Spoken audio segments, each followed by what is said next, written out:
Punjabi radio USA सुन रहे हो ਤੁਸੀਂ ਸਾਰੇ ਤੇ ਮੈਂ ਹਾਂ ਪ੍ਰਵੀਨ ਸ਼ਰਮਾ ਲੈ ਕੇ ਹਾਜ਼ਰ ਹਾਂ ਪ੍ਰੋਗਰਾਮ ਖਬਰ ਤੇ ਨਜ਼ਰ ਪ੍ਰੋਗਰਾਮ ਦੇ ਵਿੱਚ ਆਪਣੇ ਨਾਲ ਜੁੜਨਗੇ ਪੰਜਾਬ ਤੋਂ ਮਿੰਟੂ ਗੁਰਸਰੀਗਾ ਜੀ ਖਬਰਾਂ ਤੇ ਕਰਾਂਗੇ ਚਾਤਖੋਰੀ ਕਰਾਂਗੇ ਪੜਚੋਲ ਕੀ ਵਾਪਰਿਆ ਕਿੱਥੇ ਕਿੱਥੇ ਵਾਪਰਿਆ ਤੇ ਕੀ ਰਿਹਾ ਅਹਿਮ ਪਰ ਉਸ ਤੋਂ ਪਹਿਲਾਂ ਨਜ਼ਰ ਮਾਰ ਲੈਣੇ ਸਾਡੇ ਸਪਾਂਸਰਸ ਦੇ ਉੱਤੇ ਤੇ ਉਹਨਾਂ ਦਾ ਕਰਦੇ ਹਾਂ ਧੰਨਵਾਦ ਜਿਹੜੇ ਜ਼ਰੀਆ ਬੰਦ ਨੇ ਤੁਹਾਡੇ ਤੱਕ ਇਹਨਾਂ ਪ੍ਰੋਗਰਾਮਾਂ ਨੂੰ ਪਹੁੰਚਾਉਣ ਦਾ ਖਾਲਸਾ ਇੰਸ਼ੋਰੈਂਸ ਏਜੰਸੀ ਵਾਲੇ ਕਿਸੇ ਵੀ ਤਰ੍ਹਾਂ ਦੀ ਇੰਸ਼ੋਰੈਂਸ ਲੈਣੀ ਹੈ ਤੇ ਇਹਨਾਂ ਦੇ ਨਾਲ ਸੰਪਰਕ ਕਰ ਸਕਦੇ ਹੋ ਵਧੀਆ ਸੇਵਾਵਾਂ ਦੇਣਗੇ ਇਸ ਗੱਲ ਦੀ ਗਾਰੰਟੀ ਹੈ ਨੰਬਰ ਡਾਇਲ ਕਰ ਸਕਦੇ ਹੋ 408 272 2500 ਟਰਕੀਆਨਾ ਇਮੀਗ੍ਰੇਸ਼ਨ ਲਾਅ ਫਰਮ ਵਾਲੇ ਜੇ ਟਰਕੀਆਨਾ ਇਮੀਗ੍ਰੇਸ਼ਨ ਬਾਬਤ ਕੋਈ ਸਲਾਹ ਕਰਨੀ ਹੈ ਸਵਾਲ ਆ ਤਾਂ ਪੁੱਛ ਸਕਦੇ ਹੋ ਨੰਬਰ ਡਾਇਲ ਕਰਕੇ 415 909 0503 Krishan Tanota Yuba City Baljinder Singh Nijjar Woodland Paramjit Kaur Rangi Vacaville Harnek Singh Pabla Renton Gurmeet Singh Dhian Kaur Samra Modesto Jassi Gill plumbing ਵਾਲੇ ਧਰਮ ਸਿੰਘ ਬੇਕਰਸਫੀਲਡ ਜੀਐਨ ਲਿਵ ਵਾਲੇ ਇਹ ਟਰੱਕ ਵਾਸ਼ ਕਰਦੇ ਨੇ ਆਇਲ ਚੇਂਜ ਕਰਦੇ ਨੇ 에ਅਰ ਬ੍ਰੇਕਾਂ ਦਾ ਕੰਮ ਕਰਦੇ ਨੇ ਨਵੇਂ ਪੁਰਾਣੇ ਟਾਇਰਾਂ ਦਾ ਵੀ ਕੰਮ ਕਰਦੇ ਨੇ ਲੋਕੇਸ਼ਨ ਹੈ ਸੈਂਟਾ ਨੇਲਾ ਦੀ ਸੰਪਰਕ ਕਰ ਸਕਦੇ ਹੋ ਨਿਮਾ ਸਹੋਤਾ ਦੇ ਨਾਲ ਨੰਬਰ ਹੈ ਜੀ 209 277 0113 ਵੈਸਟ ਕੋਸਟ ਟਰੱਕ ਸਕੂਲ ਵਾਲੇ ਅਜੀਤ ਟਟਵਾਲ ਟਰੱਕ ਦੀ ਵਧੀਆ ਸਿਖਲਾਈ ਦਿੰਦੇ ਨੇ ਸੰਪਰਕ ਕਰ ਸਕਦੇ ਹੋ 559 800 0590 ਜ਼ੈਂਡਰ ਗਰੁੱਪ ਵਾਲੇ ਇਹਨਾਂ ਨੇ ਘਰ ਖਰੀਦ ਕੇ ਵੀ ਦਿੰਦੇ ਨੇ ਘਰ ਜੇ ਵੇਚਣਾ ਤਾਂ ਵੀ ਵੇਚ ਦੇਣਗੇ ਲੈਣਾ ਹੋਮ ਲੋਨ ਤਾਂ ਉਹ ਵੀ ਦਵਾ ਦੇਣਗੇ ਨੰਬਰ ਡਾਇਲ ਕਰ ਸਕਦੇ ਹੋ 855 905 2575 ਹੁਣ ਵਧਦੇ ਆਪਾਂ ਮਿੰਟੂ ਗੁਰਸਰੀਗਾ ਜੀ ਦੇ ਵੱਲ ਪਹਿਲਾਂ ਉਹਨਾਂ ਦਾ ਕਰਦੇ ਹਾਂ ਸਵਾਗਤ ਤੇ ਫਿਰ ਵਧਾਂਗੇ ਖਬਰਾਂ ਦੀ ਤਫਸੀਲ ਵੱਲ ਨੂੰ ਮਿੰਟੂ ਸਤਿ ਸ਼੍ਰੀ ਅਕਾਲ ਸਵਾਗਤ ਹੈ ਪੰਜਾਬੀ ਰੇਡੀਓ ਯੂਐਸਏ ਦੇ ਪ੍ਰੋਗਰਾਮ ਖਬਰ ਤੇ ਨਜ਼ਰ ਦੇ ਵਿੱਚ ਸ਼ੁਕਰੀਆ ਸਾਰਿਆਂ ਨੂੰ ਸਤਿ ਸ਼੍ਰੀ ਅਕਾਲ ਜੀ ਮਿੰਟੂ ਜੀ ਖਬਰਾਂ ਵੱਲ ਵਧ ਕੇ ਤੇ ਗੱਲ ਕਰੀਏ ਪੰਜਾਬ ਸਰਕਾਰ ਤੋਂ ਸ਼ੁਰੂਆਤ ਕਰ ਲਈਏ ਪੰਜਾਬ ਸਰਕਾਰ ਦੇ ਇੱਕ ਫੈਸਲੇ ਤੇ ਸਵਾਲ ਫੇਰ ਉੱਠ ਰਹੇ ਆ ਜੀ ਕਿਹੜਾ ਫੈਸਲਾ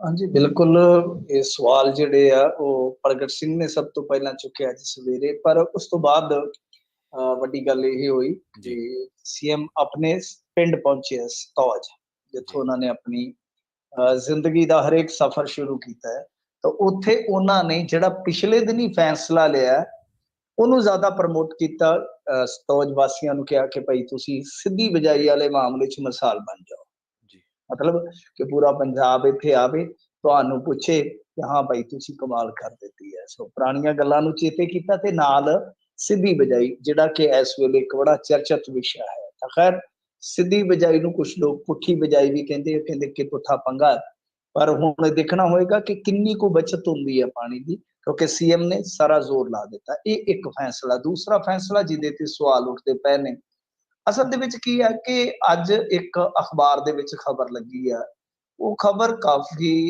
ਹੈਰਾਨ ਕਰਨ ਵਾਲੀ ਹੈ ਜਿਹਨੂੰ ਸ਼ੇਅਰ ਕੀਤਾ ਪ੍ਰਗਟ ਸਿੰਘ ਨੇ ਔਰ ਸਵਾਲ ਚੁੱਕੇ ਆ ਤੇ ਵੈਸੇ ਉਹਨਾਂ ਨੇ ਕਹਿਣਾ ਹੀ ਹੁੰਦਾ ਤੁਹਾਨੂੰ ਪਤਾ ਜਿਵੇਂ ਸਾਨੂੰ ਕੁਝ ਲੋਕ ਕਹਿੰਦੇ ਨੇ ਕਿ ਤੁਹਾਡਾ ਕੰਮ ਆਲੋਚਨਾ ਕਰਨਾ ਤਾਂ ਵਿਰੋਧੀ ਧਿਰ ਨੂੰ ਵੀ ਅਕਸਰ ਇਹੀ ਕਿਹਾ ਜਾਂਦਾ ਹੈ ਕਿ ਭਾਈ ਇਹਨਾਂ ਨੇ ਤਾਂ ਮੁੱਦਾ ਚੁੱਕਣਾ ਤਾਂ ਉਹ ਕਹਿੰਦੇ ਕਿ ਕੀ ਇਹ ਬਦਲਾਅ ਹੈ ਅਸਲ ਦੇ ਵਿੱਚ ਜੋ ਖਬਰ ਹੈ ਖਬਰ ਦੇ ਮੁਤਾਬਕ ट्रांसपोर्ट महकमे ने जिहड़ा कि हमेशा चर्चित रहिंदा ट्रांसपोर्ट महकमा चाहे कांग्रेस सरकार होवे अकाली सरकार होवे चाहे आम आदमी दी सरकार होवे तां इन्हां ने एक फैसला जिहड़ा लिया वा ਉਹਦੇ ਚ ਕਹਿੰਦੇ ਆ ਕਿ ਟਿਕਟਾਂ ਕੱਢਣ ਵਾਲੀ ਜਿਹੜੀ ਮਸ਼ੀਨ ਆ ਅੱਜ ਕੱਲ ਟਿਕਟਾਂ ਕੱਢਣ ਵਾਲੀ ਇੱਕ ਛੋਟੀ ਜੀ ਮਸ਼ੀਨ ਜਿਵੇਂ ਆਮ ਆਪਾਂ ਜਾਣਦੇ ਆ ਸੇਲ ਪੁਆਇੰਟ ਕਿ ਕੋਈ ਵੀ ਹੁੰਦਾ ਤਾਂ ਉੱਥੇ ਇੱਕ ਮਸ਼ੀਨ ਹੁੰਦੀ ਹੈ ਜਿਹਦੇ ਵਿੱਚ ਤੁਸੀਂ ਆਪਣਾ ਕਾਰਡ ਲਾ ਦਿੰਦੇ ਹੋ ਤੇ ਉਹ ਡਨ ਹੋ ਜਾਂਦਾ ਕੰਮ ਤਾਂ ਉਸ ਤਰ੍ਹਾਂ ਹੀ ਇੱਕ ਕੰਡਕਟਰ ਦੇ ਹੱਥ ਵੀ ਛੋਟੀ ਜੀ ਮਸ਼ੀਨ ਹੁੰਦੀ ਉਸ ਟਾਈਪ ਦੀ ਜਿਹਦੇ ਵਿੱਚ ਅਮਾਉਂਟ ਫਿਕਸ ਕਰਕੇ ਤੇ ਉਹ ਟਿਕਟ ਕੱਢ ਦਿੱਤੀ ਜਾਂਦੀ ਹੈ ਤਾਂ ਕਹਿੰਦੇ ਆ ਕਿ ਇਹ ਜਿਹੜੀ ਮਸ਼ੀਨ ਟਿਕਟਾਂ ਕੱਢਦੀ ਆ ਇਹਨਾਂ ਨੇ ਖਰੀਦਣ ਦਾ ਕੰਮ ਸ਼ੁਰੂ ਕੀਤਾ ਇਹ ਮਸ਼ੀਨਾਂ ਜਿਹੜੀਆਂ ਮਤਲਬ ਕਿ ਲੈਣੀਆਂ ਨੇ 9 ਡਿਪੂਆਂ ਵਾਸਤੇ ਤਕਰੀਬਨ 2500 ਇਹਨਾਂ ਦੀ ਤਾਦਾਦ ਇਹਨਾਂ ਦੀ ਗਿਣਤੀ ਹੈ ਤੇ ਇਹ ਕੋਈ 5000 ਜਾਂ 6000 ਦੀ ਆਉਂਦੀ ਹੋਵੇਗੀ ਤਾਂ ਕਹਿਣ ਦਾ ਭਾਵ ਇਹ ਹੈ ਕਿ ਰੌਲਾ ਜਾਂ ਸਵਾਲ ਹੈ ਜਿਹੜਾ ਕਿ ਹਰੇਕ ਟਿਕਟ ਪਿੱਛੇ 10 ਪੈਸੇ ਪ੍ਰਤੀ ਟਿਕਟ ਯਾਨੀ ਇਸ ਹਰੇਕ ਟਿਕਟ ਪਿੱਛੇ 10 ਪੈਸੇ ਜਿਹੜੇ ਉਹ ਕੰਪਨੀ ਨੂੰ ਜਾਣੇ ਤਾਂ ਇੱਕ ਕੰਪਨੀ ਦੇ ਥਰੂ ਇਹ ਸਾਰਾ ਕੁਝ ਕੀਤਾ ਜਾ ਰਿਹਾ ਔਰ 5 ਸਾਲ ਦਾ ਐਗਰੀਮੈਂਟ ਹੈ ਜਦ ਕਿ ਕਹਿੰਦੇ ਆ ਕਿ ਇਸ ਤਰ੍ਹਾਂ ਜਦੋਂ 10 ਪੈਸੇ ਪਰ ਟਿਕਟ ਦਾ ਉਹਨਾਂ ਨੂੰ ਕਮਿਸ਼ਨ ਜਾਏਗਾ ਤਾਂ ਉਹਨਾਂ ਦੀਆਂ ਜਿਹੜੀਆਂ ਮਸ਼ੀਨਾਂ 6 ਮਹੀਨੇ ਸਾਲ ਦੇ ਵਿੱਚ ਫ੍ਰੀ ਹੋ ਜਾਣਗੀਆਂ ਬਾਕੀ ਟਾਈਮ ਉਹਨਾਂ ਦੀ ਨਿਰੀ ਕਹਿ ਲਓ ਕਿ ਸ਼ੁੱਧ ਕਮਾਈ ਆ ਤਾਂ ਇਹਦੇ ਤੇ ਸਵਾਲ ਚੁੱਕਿਆ ਬੇਸਿਕਲੀ ਹਾਲਾਂਕਿ ਇਸ ਫੈਸਲੇ ਦਾ ਕੋਈ ਲਿਖਤੀ ਮੈਨੂੰ ਤੇ ਆਧਾਰ ਨਹੀਂ ਲੱਭਿਆ ਹਾਲ ਦੀ ਘੜੀ, ਮੈਂ ਐਵੇਂ ਕਵਾਂ। ਜੀ ਖਬਰ ਦੇ ਵਰਸ਼ਨ ਦੇ ਵਿੱਚ ਵੀ ਮੈਂ ਦੇਖਿਆ ਕਿ ਪੀਆਰਟੀਸੀ ਕਰਮਚਾਰੀ ਜਿਹੜੇ ਕਹਿ ਰਹੇ, ਉਹ ਤਾਂ ਕਹਿ ਰਹੇ ਕਿ ਐਗਰੀਮੈਂਟ ਵਾਜਬ ਨਹੀਂ ਹੈ, ਪਰੰਤੂ ਜਿਹੜੇ ਅਫੀਸ਼ੀਅਲ ਨੇ, ਟਰਾਂਸਪੋਰਟ ਮਿਨਿਸਟਰ ਤੇ ਇਹੋ ਜਿਹੇ ਮਿਨਿਸਟਰ ਨੇ ਇਹਨਾਂ ਦੇ, ਕਿ ਜਿਹੜੇ ਫੋਨ ਚੁੱਕਦੇ ਨਹੀਂ, ਉਹਨਾਂ ਨੇ ਪੀਏ ਨੂੰ ਫੜਾ ਰੱਖਿਆ ਫੋਨ।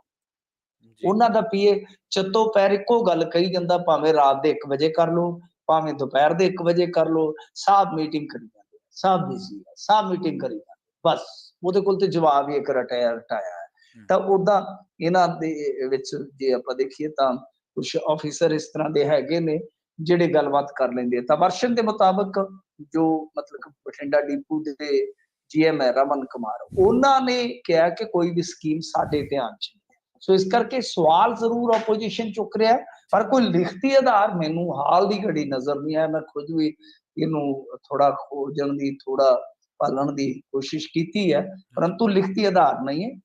ਖਬਰ ਤੋਂ ਇੱਕ ਵਿਵਾਦ ਉੱਠਿਆ, ਪਰ ਮੈਨੂੰ ਨਹੀਂ ਲੱਗਦਾ ਕਿ ਇਹੋ ਜਿਹਾ ਬੇਹੂਦਾ ਫੈਸਲਾ ਇਹਨਾਂ ਨੂੰ ਲੈਣਾ ਚਾਹੀਦਾ ਜਾਂ ਲਿਆ ਹੋਏਗਾ। ਜੇ ਲਿਆ ਤਾਂ ਬੇਹੂਦਾ, ਉਹਨੂੰ ਵਾਪਸ ਲੈਣਾ ਚਾਹੀਦਾ, ਕਿਉਂਕਿ ਇਹ ਮਸ਼ੀਨਾਂ ਤਾਂ ਤੁਸੀਂ ਆਪ ਹੀ ਖਰੀਦ ਸਕਦੇ ਹੋ। ਵੈਸੇ ਇਹਨਾਂ ਦਾ ਕਹਿ ਲਈਏ ਕਿ ਠੀਕ ਹੈ, ਟਮਟਮਾ ਕਹਿੰਦੇ ਆ ਕਿ ਅਸੀਂ ਮੁਨਾਫੇ 'ਚ ਲੈ ਆਂਦੀਆਂ, ਲਾਰੀਆਂ ਮੁਨਾਫੇ 'ਚ ਲੈ ਆਂਦੀਆਂ, ਪਰ ਪਿਛਲੇ ਦਿਨੀ ਇਹਨਾਂ ਦੇ ਆਪਣੇ ਪੰਪ ਡਰਾਈ ਹੋ ਗਏ ਸੀ, ਕਿਉਂਕਿ ਤੇਲ ਦੇ ਰੇਟ ਵੱਧ ਗਏ। ਨਿੱਜੀ ਪੰਪਾਂ ਤੋਂ ਖਾਤੇ ਚਲਾਏ ਤਾਂ ਉਹਨਾਂ ਨੇ ਹੱਥ ਖੜੇ ਕਰ ਦਿੱਤੇ, ਕਿਉਂਕਿ ਪੇਮੈਂਟਾਂ ਰੁਕ ਗਈਆਂ। ਖੁਦ ਸਰਕਾਰ ਨੇ ਤਕਰੀਬਨ 80 ਕਰੋੜ ਰੁਪਈਆ ਜਿਹੜਾ ਬਕਾਇਆ ਦੇਣਾ। ਸੋ ਸੂਰਤ ਹਾਲ ਤੇ ਕੋਈ ਸੁਖਾਵੀ ਨਹੀਂ ਹੈਗੀ। ਜਿਹੜੀ ਜਨਤਕ ਟਰਾਂਸਪੋਰਟ ਆ, ਸਰਕਾਰੀ ਟਰਾਂਸਪੋਰਟ ਆ, ਉਹਦੀ ਹਾਲਤ ਕੋਈ ਸੁਖਾਵੀ ਨਹੀਂ ਹੈਗੀ। ਪਰ ਇਹ ਜੇ ਫੈਸਲਾ ਲਿਆ ਤਾਂ ਗਲਤ ਆ। ਆਪਣੀ ਠੀਕ ਹੈ, ਜੋ ਮਰਜ਼ੀ ਹੈ, ਸ਼ੁਕਰਗੁਜ਼ਾਰੀ ਇਹ ਕਰਨ ਕਿ ਚਲੋ ਥੋੜਾ ਬਹੁਤਾ ਹੁਣ ਮੁਨਾਫੇ 'ਚ ਆ ਗਏ ਆ। ਜੇ ਆਪਣੀ ਥੋੜੀ ਬਹੁਤੀ ਰਕਮ ਉਹ ਕੱਢ ਕੇ ਉਧਰ ਖਰਚ ਕਰ ਦੇਣ ਤਾਂ ਬਿਹਤਰ ਹੈ। ਇਸ ਤਰ੍ਹਾਂ ਦਾ ਫੈਸਲਾ ਜਿਹੜਾ ਉਹ ਇਸ ਤਰ੍ਹਾਂ ਦੀਆਂ ਕੰਪਨੀਆਂ ਨੂੰ ਬਹੁਤ ਲੰਮਾ ਸਮਾਂ ਲਾਭ ਦਿੰਦਾ, ਜਿਹਦਾ ਨੁਕਸਾਨ ਤੇ ਅਖੀਰ ਦੇ ਵਿੱਚ ਫਿਰ ਇਹਨਾਂ ਨੂੰ ਹੀ ਆ। ਜੀ ਜੀ। ਸਾਬਕਾ ਮੁੱਖ ਮੰਤਰੀ ਕੈਪਟਨ ਅਮਰਿੰਦਰ ਸਿੰਘ ਜੀ ਦੀ ਗੱਲ ਕਰ ਲਈਏ, ਨਿਗਮ ਚੋਣਾਂ ਦੇ ਬਾਰੇ ਬਿਆਨ ਆਇਆ, ਕਹਿੰਦੇ ਭਾਜਪਾ ਦੇ ਨਾਲ ਮਿਲ ਕੇ ਲੜਾਂਗੇ। ਦੇਖੋ, ਮੈਨੂੰ ਨਹੀਂ ਲੱਗਦਾ ਕਿ ਅਮਰਿੰਦਰ ਸਿੰਘ ਨੂੰ ਭਾਜਪਾ ਵਾਲੇ ਨਾਲ ਤੋਰ ਲੈਣਗੇ। ਜੇ ਨਾਲ ਤੋਰਨਗੇ ਤੇ ਫਿਰ ਉਹਨਾਂ ਦੀ ਹਾਲਤ ਉਹੀ ਹੋਣੀ ਆ। ਲੱਗਦਾ ਨਹੀਂ ਨਿਗਮ ਚੋਣਾਂ 'ਚ ਘੱਟੋ ਘੱਟ ਉਹਨਾਂ ਦੀ ਹਾਲਤ ਸੁਧਰ ਜਾਏਗੀ, ਜਿਸ ਤਰ੍ਹਾਂ ਦੀ ਸੂਰਤ-ਹਾਲ ਆ। ਤੇ ਵੈਸੇ ਦੇਖੋ, ਇਹ ਤੇ ਹੁਣ ਚੰਬੜ ਹੀ ਗਿਆ ਉਹਨਾਂ ਨੂੰ, ਜਿਵੇਂ ਜੋਕ ਚੰਬੜਦੀ ਹੈ ਨਾ, ਵੈਸੇ ਪਹਿਲਾਂ ਪੰਜਾਬ ਨੂੰ ਜਿੱਦਾਂ ਚੰਬੜੇ ਹੋਏ ਸਨ ਸਰਕਾਰ ਦੇ ਵਿੱਚ, ਤੇ ਓਦਾਂ ਚੰਬੜ ਗਏ ਨੇ, ਛੱਡਦੇ ਹੀ ਨਹੀਂ ਹੈ। ਉਹ ਲਾ ਕੇ ਸੁੱਟਦੇ ਪਏ, ਕਿਉਂਕਿ ਬੀਤੇ ਦਿਨ ਉਹਨਾਂ ਨੇ ਇੱਕ ਮੀਟਿੰਗ ਕੀਤੀ ਸੀਗੀ, ਉਹਦੇ ਵਿੱਚ ਉਹਨਾਂ ਨੇ ਸੰਕੇਤ ਦਿੱਤੇ ਸਨ ਕਿ ਏਕਲਾ ਚਲੋ ਦੀ ਨੀਤੀ ਤੇ ਚੱਲਾਂਗੇ। ਏਕਲਾ ਚਲੋ ਮਤਲਬ ਕਿ ਇਕੱਲੇ ਚੱਲਾਂਗੇ ਅਸੀਂ। ਜੀ ਨਿਗਮ ਚੋਣਾਂ ਹੋਣ, ਚਾਹੇ 2024 ਦੀਆਂ ਚੋਣਾਂ ਹੋਣ, ਬਈ ਅਸੀਂ ਇਕੱਲੇ ਲੜਾਂਗੇ। ਤੇ ਫਿਰ ਤੂੰ ਕੌਣ ਹੈ ਕਿ ਮੈਂ ਖਾਮਖਾ ਆ? ਖਾਮਖਾ ਇਹਨਾਂ ਨੇ ਹੁਣ ਬਿਆਨ ਦੇ ਦਿੱਤਾ, ਕਹਿੰਦੇ ਜੀ ਉੱਤੇ 2024 ਵਾਸਤੇ ਸਥਿਰ ਸਰਕਾਰ ਚਾਹੀਦੀ ਆ। ਇਹ ਸਰਕਾਰ ਜਿਹੜੀ ਆ ਉਹ ਭਾਜਪਾ ਹੀ ਦੇ ਸਕਦੀ ਆ, ਅਸੀਂ ਲੜ ਕੇ ਇਲੈਕਸ਼ਨ ਇਕੱਠੇ ਸਰਕਾਰ ਬਣਾਵਾਂਗੇ ਵਗੈਰਾ ਵਗੈਰਾ।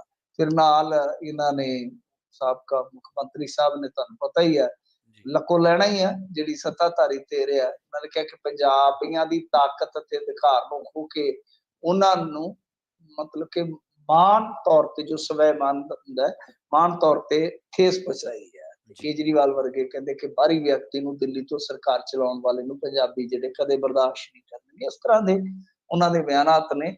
ਮੈਨੂੰ ਇਹੋ ਲੱਗਦਾ ਆ ਕਿ ਅਮਰਿੰਦਰ ਸਿੰਘ ਆਪਣੀ ਇੱਛਾ ਜ਼ਾਹਰ ਕਰ ਰਹੇ ਨੇ, ਕਿਉਂਕਿ ਭਾਜਪਾ ਨੇ ਪਿਛਲੇ ਦਿਨ ਹੀ ਸਾਫ਼ ਕਰ ਦਿੱਤਾ ਸੀ। ਖੈਰ ਦੇਖਦੇ ਹਾਂ ਕੀ ਬਣਦਾ ਹੈ, ਪਰ ਜੋ ਵੀ ਕਰ ਲੈਣ, ਨਿਗਮ ਚੋਣਾਂ ਦੇ ਵਿੱਚ ਵੀ ਬੁਰੀ ਹੋਏਗੀ ਇਹਨਾਂ ਦੇ ਨਾਲ ਹਾਲ ਦੀ ਘੜੀ। ਤਾਂ 2024 ਤੱਕ ਭਾਵੇਂ ਕੋਈ ਗੱਲ ਬਣ ਜਾਵੇ, ਪਰ ਜਿਹੜੇ ਸ਼ੁਰੂਆਤ ਦੇ ਵਿੱਚ ਪਹਿਲੇ ਇਲੈਕਸ਼ਨ ਹੋਣਗੇ ਸਰਕਾਰ ਤੋਂ ਬਾਅਦ, ਉਹਦੇ 'ਚ ਮੈਨੂੰ ਨਹੀਂ ਲੱਗਦਾ ਕੁਛ ਖਾਸ ਵੱਟੇਗਾ। ਜੀ ਜੀ ਜੀ। ਫੂਲਕਾ ਸਾਹਿਬ ਨੇ ਦੱਸਦੇ ਖੇਤੀ ਦਾ ਮੁੱਦਾ ਚੁੱਕ ਲਿਆ ਜੀ ਹੁਣ। ਹਾਂ, ਇਹ ਵੀ ਬੜੀ ਹੈਰਾਨਗੀ ਵਾਲੀ ਗੱਲ ਹੈ। ਐਚਐਸ ਫੂਲਕਾ ਕਾਫੀ ਸ਼ਾਂਤ ਰਹੇ ਨੇ, ਲੰਮੇ ਸਮੇਂ ਤੱਕ ਚੁੱਪ-ਚਾਪ ਰਹੇ ਨੇ। ਜੀ ਹੁਣ ਅਚਾਨਕ ਅੱਜ ਉਹਨਾਂ ਨੇ ਪੰਜਾਬ ਦੇ ਵਿੱਚ ਪੀਸੀ ਕਰ ਦਿੱਤੀ ਆ। ਕੁਛ ਕਿਸਾਨ ਜਾਂ ਖੇਤੀ ਮਾਹਰ ਜਿਹੜੇ ਉਹ ਨਾਲ ਲੈ ਕੇ ਬੈਠੇ ਸਨ, ਤੇ ਉੱਤੇ ਬਾਅਦ ਫੇਰ ਉਹਨਾਂ ਨੇ ਕੁਛ ਗੱਲਾਂ ਕਹੀਆਂ ਨੇ, ਗੱਲਾਂ ਕੋਈ ਮਾੜੀਆਂ ਨਹੀਂ ਹੈਗੀਆਂ। ਉਹਦੇ ਵਿੱਚ ਜੋ ਉਹਨਾਂ ਨੇ ਪ੍ਰੈਸ ਕਾਨਫਰੰਸ ਕੀਤੀ ਹੈ, ਮੁੱਦੇ ਜਿਹੜੇ ਚੱਕੇ ਆ, ਖਾਸ ਤੌਰ ਤੇ ਧਰਤੀ ਹੇਠਲੇ ਪਾਣੀ ਨੂੰ ਬਚਾਉਣ ਵਾਸਤੇ ਉਹਨਾਂ ਨੇ ਇੱਕ ਮੁਹਿੰਮ ਛੇੜੀ ਆ, ਮੇਰੀ ਜ਼ਮੀਨ ਮੇਰੀ ਜ਼ਿੰਮੇਵਾਰੀ। ਜੀ ਤਾਂ ਇਹ ਮੁਹਿੰਮ ਜਿਹੜੀ ਆ, ਉਹ ਕਹਿੰਦੇ ਆ ਕਿ ਜਿਹੜੀ ਚੌਲਾਂ ਦੀ ਜਾਂ ਝੋਨੇ ਦੀ ਜਿਹੜੀ ਸਿੱਧੀ ਬਿਜਾਈ ਆ DSR ਨੂੰ ਐਨਾਰੋਬਿਕ ਸੀਡਿੰਗ ਆਫ ਰਾਈਸ ASR ਵਿਧੀ ਨਾਲ ਬਦਲਣ ਦੀ ਮਤਲਬ ਕਿ ਜਿਹੜੀ ਇਸ ਮੁਹਿੰਮ ਦੀ ਜਿਹੜੀ ਮਤਲਬ ਮੇਨ ਕਹਾਣੀ ਹੈ ਉਹ ਇੱਥੇ ਖੜਦੀ ਹੈ। ਇਸ ਨਾਲ ਕਹਿੰਦੇ ਕਿ 80 ਤੋਂ 90% ਪਾਣੀ ਦੀ ਜਿਹੜੀ ਬਚਤ ਹੋਏਗੀ। ਸੋ ਇਹ ਆ DSR ਵਿਧੀ ਦੇ ਉਲਟ ਇਸ ਵਿਧੀ ਨਾਲ ਮਤਲਬ ਕਿ ਹੁਣ ਉਹਨਾਂ ਨੇ ਆਮ ਆਦਮੀ ਪਾਰਟੀ ਦੇ ਉਲਟ ਮੈਂ ਜਿਵੇਂ ਸ਼ੁਰੂਆਤ ਦੇ ਵਿੱਚ ਕਿਹਾ ਉਹ DSR ਆ ਜਿਹੜੀ ਭਗਵੰਤ ਮਾਨ ਹੋਰੀ ਲਿਆ ਰਹੇ ਨੇ ਉਹ ਆ DSR ਤੇ ਇਹ ਕਿਹੜੀ ਆ ASR।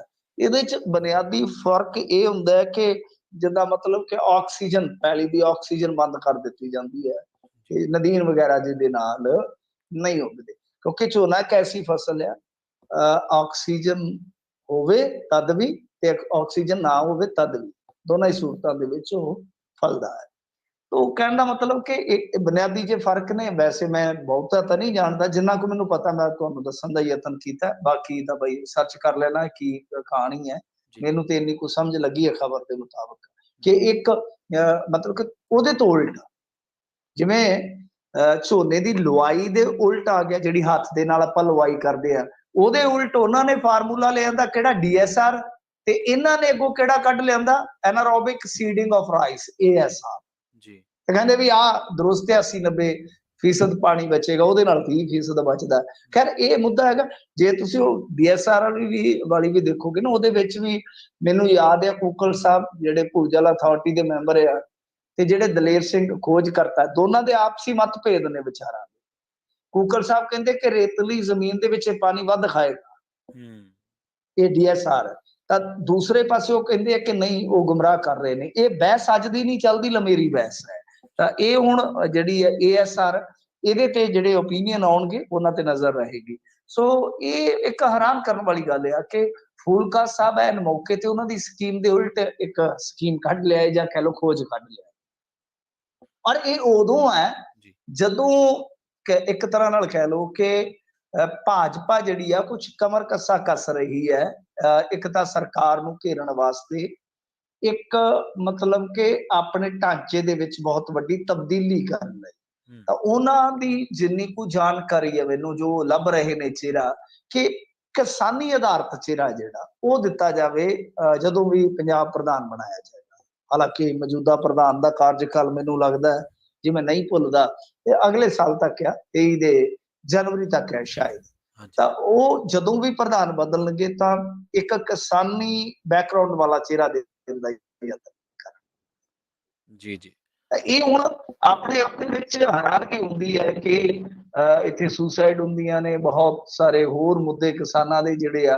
ਉਹ ਚੱਲਦੇ ਰਹਿੰਦੇ ਪਰ ਫੂਲਕਾ ਸਾਹਿਬ ਅਚਾਨਕ ਫਿਰ ਸਰਗਰਮ ਹੋ ਜਾਂਦੇ ਆ ਤਾਂ ਹੁਣ ਇਹਦਾ ਪਤਾ ਨਹੀਂ ਇਹਦਾ ਮਤਲਬ ਕੀ ਨਿਕਲਦਾ। ਹਾਲਾਂਕਿ ਤਾਂ ਆਪਾਂ ਨੂੰ ਸਭ ਨੂੰ ਪਤਾ ਹੀ ਹੈ ਕਿ ਫੂਲਕਾ ਸਾਹਿਬ ਦੀ ਰਾਜਨੀਤੀ ਜਿਹੜੀ ਹੈ ਉਹ ਸਮਝ ਤੋਂ ਪਰੇ ਦੀ ਰਾਜਨੀਤੀ ਉਹਨੂੰ ਸਮਝਣਾ ਬਹੁਤ ਔਖਾ ਹੈ। ਕਿਸੇ ਸਮੇਂ ਉਹਨਾਂ ਨੇ RP ਸਿੰਘ ਹੋਰਾਂ ਦੇ ਨਾਲ ਜੁਆਇੰਟ PC ਵੀ ਕੀਤੀਆਂ ਤੇ ਸਮਝਿਆ ਜਾਂਦਾ ਸੀ ਕਿ SGPC ਦੇ ਵਿੱਚ ਜਿਹੜਾ ਇੱਕ ਰੋਲ ਪਲੇ ਕਰਨ ਦਾ ਯਤਨ ਕਰਦੇ ਪਏ ਫੂਲਕਾ ਸਾਹਿਬ ਉਹ ਵੀ ਇੱਕ ਕਹਿ ਲਓ ਕਿ ਅਬੁੱਝ ਜੀ ਜਿਹਨੂੰ ਬੁੱਝਿਆ ਨਹੀਂ ਜਾ ਸਕਦਾ ਉਸ ਰਾਜਨੀਤੀ ਦਾ ਪਾਰਟ ਹੈ। ਤਾਂ ਖੈਰ ਹੁਣ ਪਤਾ ਨਹੀਂ ਉਹ ਜਿਹੜਾ ਇਸ ਤਰ੍ਹਾਂ ਸਰਗਰਮ ਹੋਇਆ ਵੈਸੇ ਦੇਖੋ ਗੱਲ ਕੀ ਹੈ ਕਿ ਰਾਜਨੀਤੀ ਹਰੇਕ ਨੂੰ ਕਰਨ ਦਾ ਹੱਕ ਆ ਪਰ ਜਿਹੜੀ ਉਹ ਵਿਧੀ ਲੈ ਕੇ ਆਏ ਜਿਹਨੂੰ ਉਹਨਾਂ ਨੇ ਬਦਲ ਦੇ ਰੂਪ ਵਿੱਚ ਪੰਜਾਬੀਆਂ ਦੇ ਸਾਹਮਣੇ ਰੱਖਿਆ ਜੇ ਭਾਈ ਇਹ ਠੀਕ ਆ ਇਹ ਕਾਰਗਰ ਆ ਅੱਛੀ ਹੈ ਤਾਂ ਕੋਈ ਚੱਕਰ ਨਹੀਂ ਰਾਜਨੀਤੀ ਤਾਂ ਸਾਰਿਆਂ ਨੇ ਕਰਨੀ ਆ ਲੋੜ ਤੇ ਇਹੋ ਕਿ ਸਾਡਾ ਪਾਣੀ ਬਚੇ ਸਾਡੀ ਕਹਾਣੀ ਬਚੇ। ਜੀ ਬਿਲਕੁਲ।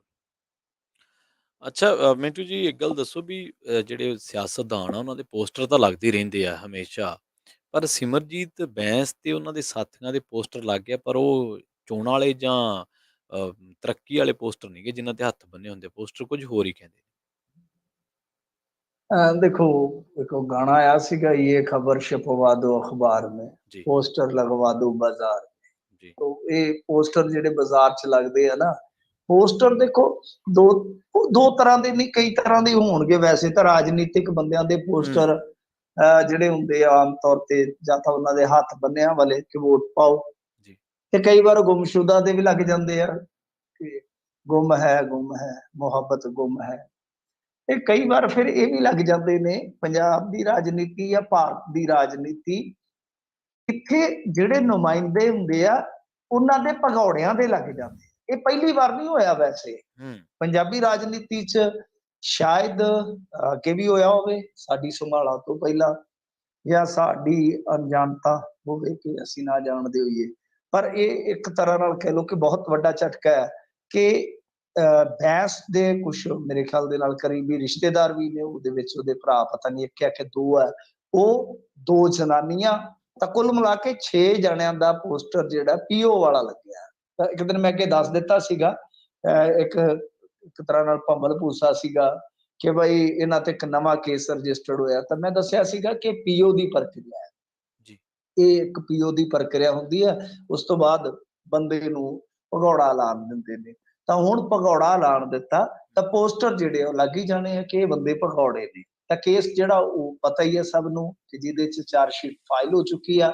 ਪਿਛਲੀ ਮਰਤਬਾ ਜਿਹੜੀ ਸਰਕਾਰ ਚੱਲਦੀ ਸੀ ਉਹਦੇ ਵਿੱਚ ਇੱਕ ਮੰਤਰੀ ਦੇ ਨਾਲ ਇਹਨਾਂ ਦੀਆਂ ਨਜ਼ਦੀਕੀਆਂ ਦੇ ਕਿਸੇ ਔਰ ਦੋਸ਼ ਸਭ ਨੂੰ ਪਤਾ ਹੀ ਹੈ ਕਿ ਉਸ ਸਰਕਾਰ ਦੇ ਵਿੱਚ ਇਹਨਾਂ ਦਾ ਵਾਲ ਵਿੰਗਾ ਨਹੀਂ ਹੋਇਆ। ਸਾਰਾ ਕੁਛ ਹੈ ਜਿਹੜਾ ਪੁਲਿਸ ਇਹਨਾਂ ਦੇ ਹੱਕ 'ਚ ਭੁਗਤਾਉਂਦੀ ਰਹੀ। ਪਰ ਜਦੋਂ ਸੱਤਾ ਬਦਲਦੀ ਹੈ ਤਾਂ ਬਹੁਤ ਸਾਰੇ ਲੋਕਾਂ ਦੀ ਕਿਸਮਤ ਬਦਲ ਜਾਂਦੀ ਹੈ। ਰੇਪ ਦਾ ਕੇਸ ਹੋਵੇ, ਰਾਹਤ ਦਾ ਨਾਮ ਨਿਸ਼ਾਨ ਨਹੀਂ ਹੁੰਦਾ।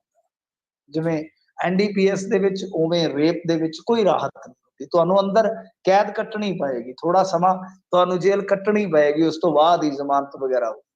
ਬਾਹਰ ਦੀ ਬਾਹਰ ਰਾਹਤ ਮਿਲਦੀ ਨਹੀਂ। ਇਹ ਹੁਣ ਪਤਾ ਨਹੀਂ ਕਿੱਧਰ ਨੂੰ ਭੱਜੇ ਫਿਰਦੇ ਨੇ। ਪਰ ਕਿੱਡਾ ਮਜ਼ਾਕ ਹੈ ਨਾ ਜੀ ਕਿ ਕੋਈ ਬੰਦਾ ਸੰਵਿਧਾਨਕ ਦਾਇਰੇ 'ਚ ਚੋਣ ਲੜਦਾ ਹੈ, ਕਾਨੂੰਨੀ ਗੱਲ ਕਰਦਾ ਹੈ, ਚਾਰਾਜੋਈ ਕਰਦਾ ਹੈ, ਕਾਨੂੰਨੀ ਸੰਵਿਧਾਨਕ ਆਸਥਾ ਦੀ ਉਹ ਪ੍ਰਗਟਾਵੇ ਵਾਲੀਆਂ ਕਹਾਣੀਆਂ ਪਾਉਂਦਾ, ਬਥੇਰਾ ਕੁਛ ਕਰਦਾ ਹੈ ਤੇ ਆਪ ਹੀ ਹੁਣ ਉਹਨੂੰ ਕਾਨੂੰਨ ਤੇ ਯਕੀਨ ਬੇਯਕੀਨੀ ਹੈ। ਇਹ ਵੈਸੇ ਇੰਡੀਆ ਦੀ ਰਾਜਨੀਤੀ ਤਾਂ ਬੜੇ ਦਿਲਚਸਪ ਕਿੱਸੇ ਆ। ਅਤੀਕ ਅਹਿਮਦ ਹੁੰਦਾ ਸੀਗਾ ਤੇ ਮੇਰੇ ਖਿਆਲ ਦੇ ਨਾਲ ਉਧਰੋਂ ਤੇ ਸੈਸ਼ਨ ਚੱਲਦਾ ਪਿਆ ਸੀਗਾ ਸੰਸਦ ਦਾ ਜੀ, ਮਤਲਬ ਮੈਂਬਰ ਪਾਰਲੀਮੈਂਟ ਸੀਗਾ, ਮੈਂਬਰ ਪਾਰਲੀਮੈਂਟ ਸੀਗਾ, ਉਧਰੋਂ ਸੈਸ਼ਨ ਪਿਆ ਚੱਲੇ ਤੇ ਉਧਰੋਂ ਉਹਦੇ ਘਰ ਦੇ ਅੱਗੇ ਇਨਾਮ 10,000, ਜਿਵੇਂ ਸੰਜੇ ਦੱਤ ਦੀ ਫਿਲਮ ਸੀਗੀ ਉਵੇਂ ਪੋਸਟਰ ਲੱਗੇ ਕਿ ਇਨਾਮ 20,000 ਜੀ। ਮਤਲਬ ਕਿ ਜਿਹੜਾ ਬੰਦਾ ਇਹਦੀ ਸੂਚਨਾ ਦੇਵੇਗਾ ਇਹਨੂੰ 20,000 ਨਾਮ ਦਿੱਤਾ ਜਾਏਗਾ ਸੂਚਨਾ ਦੇਣ ਵਾਲੇ ਨੂੰ। ਮਤਲਬ ਕਿ ਇੱਕ ਮੌਜੂਦਾ ਮੈਂਬਰ ਪਾਰਲੀਮੈਂਟ ਇੰਡੀਆ ਦਾ ਉਹ ਇਸ਼ਤਿਹਾਰੀ ਮੁਜਰਮ ਸੀਗਾ। ਬਥੇਰਾ ਕੁਛ ਆ। ਸੋ ਇਸ ਕਰਕੇ ਪੰਜਾਬ ਦੀ ਰਾਜਨੀਤੀ 'ਚ ਅੱਜ ਦੇ ਪੋਸਟਰਾਂ ਨੇ ਕਾਫੀ ਗਹਿਮਾ ਗਹਿਮੀ ਫੈਲਾਈ ਹੈ ਕਿ ਬਹਿਸ ਜਿਹੜੀਆਂ ਵੱਡੀਆਂ ਵੱਡੀਆਂ ਗੱਲਾਂ ਕਰਦੇ ਸੀ ਉਹ ਤੋਂ ਉਲਟ ਅੱਜ ਉਹ ਕਾਨੂੰਨ ਨੂੰ ਗੱਚਾ ਦੇ ਰਿਹਾ। ਜੀ ਜੀ ਜੀ ਮਿੰਟੂ ਜੀ, ਅਗਲੀ ਖਬਰ ਦੀ ਜੇਕਰ ਗੱਲ ਕਰੀਏ ਆਪਾਂ, ਤਿਵਾੜੀ ਜੀ ਚੰਡੀਗੜ੍ਹ ਤੇ ਮਿਹਰਬਾਨ ਹੋਏ ਨੇ। ਹਾਂ ਜੀ, ਦੇਖੋ ਮਨੀਸ਼ ਤਿਵਾੜੀ ਜੀ G23 ਵਾਲੇ ਹੀ ਹੈ, ਕਾਂਗਰਸ ਦੇ ਵਿੱਚ। ਇਹ ਕਿਸੇ ਨੂੰ ਵੀ ਨਹੀਂ ਬਖਸ਼ਦੇ। ਇਹ ਹਵਾ 'ਚ ਜਿੱਦਾਂ ਕਹ ਲਓ ਤਲਵਾਰ ਵਾਲਾ ਕੰਮ ਆ ਵੀ ਜਿਹੜੀ ਵੀ ਚੀਜ਼ ਅੱਗੇ ਆ ਗਈ ਉਹ ਦੋ ਟੁੱਟੀ ਆ। ਕਿਸੇ ਨੂੰ ਵੀ ਨਹੀਂ ਬਖਸ਼ਦੇ ਅੱਜ ਕੱਲ੍ਹ। ਬੜੇ ਮੂਡੀ ਜਿਹੇ ਬੰਦੇ ਹੋ ਗਏ ਨੇ। ਤਾਂ ਇਹਨਾਂ ਨੇ ਜਿਹੜਾ ਕੰਮ ਕੀਤਾ ਹੈ ਉਹਦੇ ਵਿੱਚ ਹੁਣ ਕੁਛ ਮਤਲਬ ਕਿ ਵੱਖਰੀ ਤਰ੍ਹਾਂ ਦੀ ਕਹਾਣੀ ਸਾਹਮਣੇ ਆਉਂਦੀ ਪਈ ਆ। ਅਸਲ ਦੇ ਵਿੱਚ ਕੀ ਹੈ ਕਿ ਮਨੀਸ਼ ਤਿਵਾੜੀ ਹੈਗੇ ਨੇ ਮੈਂਬਰ ਪਾਰਲੀਮੈਂਟ, ਇਹ ਹੈਗੇ ਨੇ ਅਨੰਦਪੁਰ ਸਾਹਿਬ ਤੋਂ। ਪਰ ਗੱਲ ਇਹ ਆ ਕਿ ਇਹ ਕੁਛ ਜਿੱਦਾਂ ਮੇਰੇ ਖਿਆਲ ਦੇ ਨਾਲ ਇੱਕ ਪੰਜਾਬ ਇੰਜੀਨੀਅਰਿੰਗ ਕਾਲਜ ਹੈ ਕੋਈ, ਉਹਦੇ ਵਿੱਚ ਓਪਨ ਏਅਰ ਜਿਮ ਸਥਾਪਿਤ ਕਰਨੀ ਸੀਗੀ। ਉੱਥੇ 5 ਲੱਖ ਰੁਪਈਆ ਦੇ ਕੇ ਆਏ ਨੇ। ਉੱਥੇ ਸੈਂਕਸ਼ਨ ਪੱਤਰ ਜਿਹੜਾ ਜਾਰੀ ਕੀਤਾ। ਫਿਰ ਧਨਾਸ ਤੇ ਮਲੋਆ, ਇਹ ਵੀ ਉਸ ਏਰੀਏ ਦੇ ਨੇ, ਉੱਥੇ ਵੀ ਇਸ ਤਰ੍ਹਾਂ ਦੀਆਂ ਇਹਨਾਂ ਨੇ ਜਿਮਾਂ ਦਾ ਜਿਹੜਾ ਸੈਂਕਸ਼ਨ ਪੱਤਰ ਦਿੱਤਾ ਵਾ। ਤਾਂ ਮਤਲਬ ਕਿ ਇਹ ਉੱਥੇ ਆਪਣਾ ਜਿਹੜਾ ਐਮਪੀ ਫੰਡ ਹੈ ਨਾ ਵੰਡ ਰਹੇ ਨੇ। ਮਤਲਬ ਕਿ ਕਮਾਲ ਦੀ ਗੱਲ ਆ ਕਿ ਅਨੰਦਪੁਰ ਸਾਹਿਬ ਤੋਂ ਨੇ ਤਾਂ ਇਹ ਜਾ ਕੇ ਚੰਡੀਗੜ੍ਹ ਦੇ ਏਰੀਏ ਦੇ ਵਿੱਚ ਜਿਹੜਾ ਇਹ ਏਰੀਆ ਪੈਂਦਾ ਹੈ ਉੱਥੇ ਜਾ ਕੇ ਆਪਣੀ ਗ੍ਰਾਂਟ ਵੰਡ ਰਹੇ ਆ। ਤਾਂ ਲੋਕ ਹੈਰਾਨ ਨੇ, ਪਰ ਮੈਂ ਹੈਰਾਨ ਨਹੀਂ ਆ ਇਹਦੇ 'ਚ, ਕਿਉਂਕਿ ਮੈਨੂੰ ਲੱਗਦਾ ਕਿ ਮਨੀਸ਼ ਤਿਵਾੜੀ ਜੀ ਬਹੁਤ ਜਲਦੀ ਕਿਉਂਕਿ ਪਵਨ ਕੁਮਾਰ ਹੋਰਾਂ ਦਾ ਤੇ ਉੱਥੋਂ ਹੁਣ ਮੈਨੂੰ ਨਹੀਂ ਲੱਗਦਾ ਕਿ ਦੁਬਾਰਾ ਕੋਈ ਚਾਂਸ ਰਹਿ ਗਿਆ। ਤਾਂ ਚੰਡੀਗੜ੍ਹ ਤੋਂ ਇਹ ਹਰੇ, ਜੇ ਆਪਾਂ ਦੇਖੀਏ ਕਿਉਂਕਿ ਇਹਨਾਂ ਦੀ ਜਿਹੜੀ ਪੁਸ਼ਟ ਭੂਮੀ ਹੈ, ਬੈਕਗਰਾਉਂਡ ਹੈ ਜਿਹੜੀ, ਉਹ ਇਸ ਤਰ੍ਹਾਂ ਦੀ ਬੈਕਗਰਾਉਂਡ ਆ ਕਿ ਹਿੰਦੂ ਭਾਈਚਾਰੇ 'ਚ ਇਹਨਾਂ ਦੀ ਅੱਛੀ ਪਕੜ ਆ। ਤੇ ਜੇ ਆਪਾਂ ਦੇਖੀਏ ਚੰਡੀਗੜ੍ਹ ਦੀ ਰਾਜਨੀਤੀ ਦੇ ਵਿੱਚ ਮੈਂਬਰ ਪਾਰਲੀਮੈਂਟ ਉਹੀ ਬਣਦਾ ਜਿਹਦੀ ਹਿੰਦੂ ਭਾਈਚਾਰੇ 'ਚ ਅੱਛੀ ਪਕੜ ਹੁੰਦੀ ਹੈ। ਜੀ, ਜੀ। ਮਤਲਬ ਕਿ ਹਿੰਦੂ ਚਿਹਰਾ ਹੀ, ਚਾਹੇ ਉਹ ਕਿਰਨ ਖੇਰ ਆ, ਚਾਹੇ ਪਵਨ ਕੁਮਾਰ ਜਾਂ ਹੋਰ ਵੀ ਕੋਈ ਵੀ ਹੋਏਗਾ, ਤਾਂ ਜ਼ਿਆਦਾਤਰ ਤੁਹਾਨੂੰ ਇਸ ਤਰ੍ਹਾਂ ਦੀਆਂ ਮਿਸਾਲਾਂ ਮਿਲਣਗੀਆਂ। ਤੇ ਇਹਦਾ ਮਤਲਬ ਇਹੋ ਆ ਕਿ ਪਵਨ ਬਾਂਸਲ ਹੋਰਾਂ ਦਾ ਮਸਲਾ ਤੇ ਜਿਹੜਾ ਹੈ, ਜਿਹੜੇ 1991 ਤੋਂ ਪਹਿਲਾਂ ਚੰਡੀਗੜ੍ਹ ਤੋਂ ਕੇਂਦਰੀ ਮੰਤਰੀ ਵੀ ਰਹੇ ਨੇ, ਉਹ ਕਾਫੀ ਮਜ਼ਬੂਤ ਸਥਿਤੀ ਦੇ ਵਿੱਚ ਸੀਗੇ। ਪਰ 2 ਲਗਾਤਾਰ ਇਲੈਕਸ਼ਨ ਹਾਰਨ ਤੋਂ ਬਾਅਦ ਉਹਨਾਂ ਦੀ ਸਥਿਤੀ ਕਮਜ਼ੋਰ ਪੈ ਗਈ ਆ, ਜਿਹਨੂੰ ਰਿਪਲੇਸ ਕਰਨ ਦੀ ਸ਼ਾਇਦ ਤਿਵਾੜੀ ਸਾਹਿਬ ਜਿਹੜੇ ਆ ਉਹ ਤਿਆਰੀ ਕਰੀ ਬੈਠੇ। ਤਾਂ ਕੁੱਲ ਮਿਲਾ ਕੇ ਇਹੀ ਚਰਚਾ ਹੈ ਕਿ ਤਿਵਾੜੀ ਅਨੰਦਪੁਰ ਸਾਹਿਬ ਛੱਡ ਕੇ ਚੰਡੀਗੜ੍ਹ ਤੋਂ ਸ਼ਾਇਦ ਹੋ ਸਕਦਾ ਕਿਸਮਤ ਆਜ਼ਮਾਉਣ, ਕਿਉਂਕਿ ਬੀਬੀ ਖੇਰ ਜਿਹੜੀ ਖੇਰ ਹੈ, ਪਿਛਲੀ ਵਾਰੀ ਵੀ ਤੁਸੀਂ ਦੇਖਿਆ ਹੋਣਾ ਪ੍ਰਚਾਰ ਦੇ ਦੌਰਾਨ ਬੜੀਆਂ ਵੀਡੀਓ ਵਾਇਰਲ ਹੋਈਆਂ ਸੀ। ਜੀ। ਪਿਛਲੀ ਵਾਰੀ ਵੀ ਇਉਂ ਲੱਗਦਾ ਸੀਗਾ ਕਿ ਬੀਬੀ ਖੇਰ ਨਹੀਂ ਜਿੱਤੇਗੀ, ਪਰ ਹੈਰਾਨੀਜਨਕ ਢੰਗ ਨਾਲ ਜਿੱਤ ਗਈ ਸੀ। ਪਰ ਐਤਕੀ ਉਹਦੀ ਪੋਜੀਸ਼ਨ ਕਮਜ਼ੋਰ ਹੁੰਦੀ ਜਾਪਦੀ ਹੈ, ਜਿਹਦਾ ਲਾਹਾ ਜਿਹੜਾ ਤਿਵਾੜੀ ਸਾਹਿਬ ਲੈਣਾ ਚਾਹੁੰਦੇ। ਅੱਛਾ ਮਿੰਟੂ ਜੀ, ਦਿੱਲੀ ਦੀ ਜੇਕਰ ਅਕਾਲੀ ਦਲ ਦੀ ਪੋਲਿਟਿਕਸ ਦੀ ਗੱਲ ਕਰੀਏ ਤਾਂ ਹਰਮੀਤ ਕਾਲਕਾ ਅਕਾਲੀ ਦਲ ਤੇ ਕਾਫੀ ਵੱਡੇ ਇਲਜ਼ਾਮ ਲਾ ਰਹੇ ਨੇ, ਅਕਾਲੀ ਦਲ ਬਾਦਲ ਤੇ।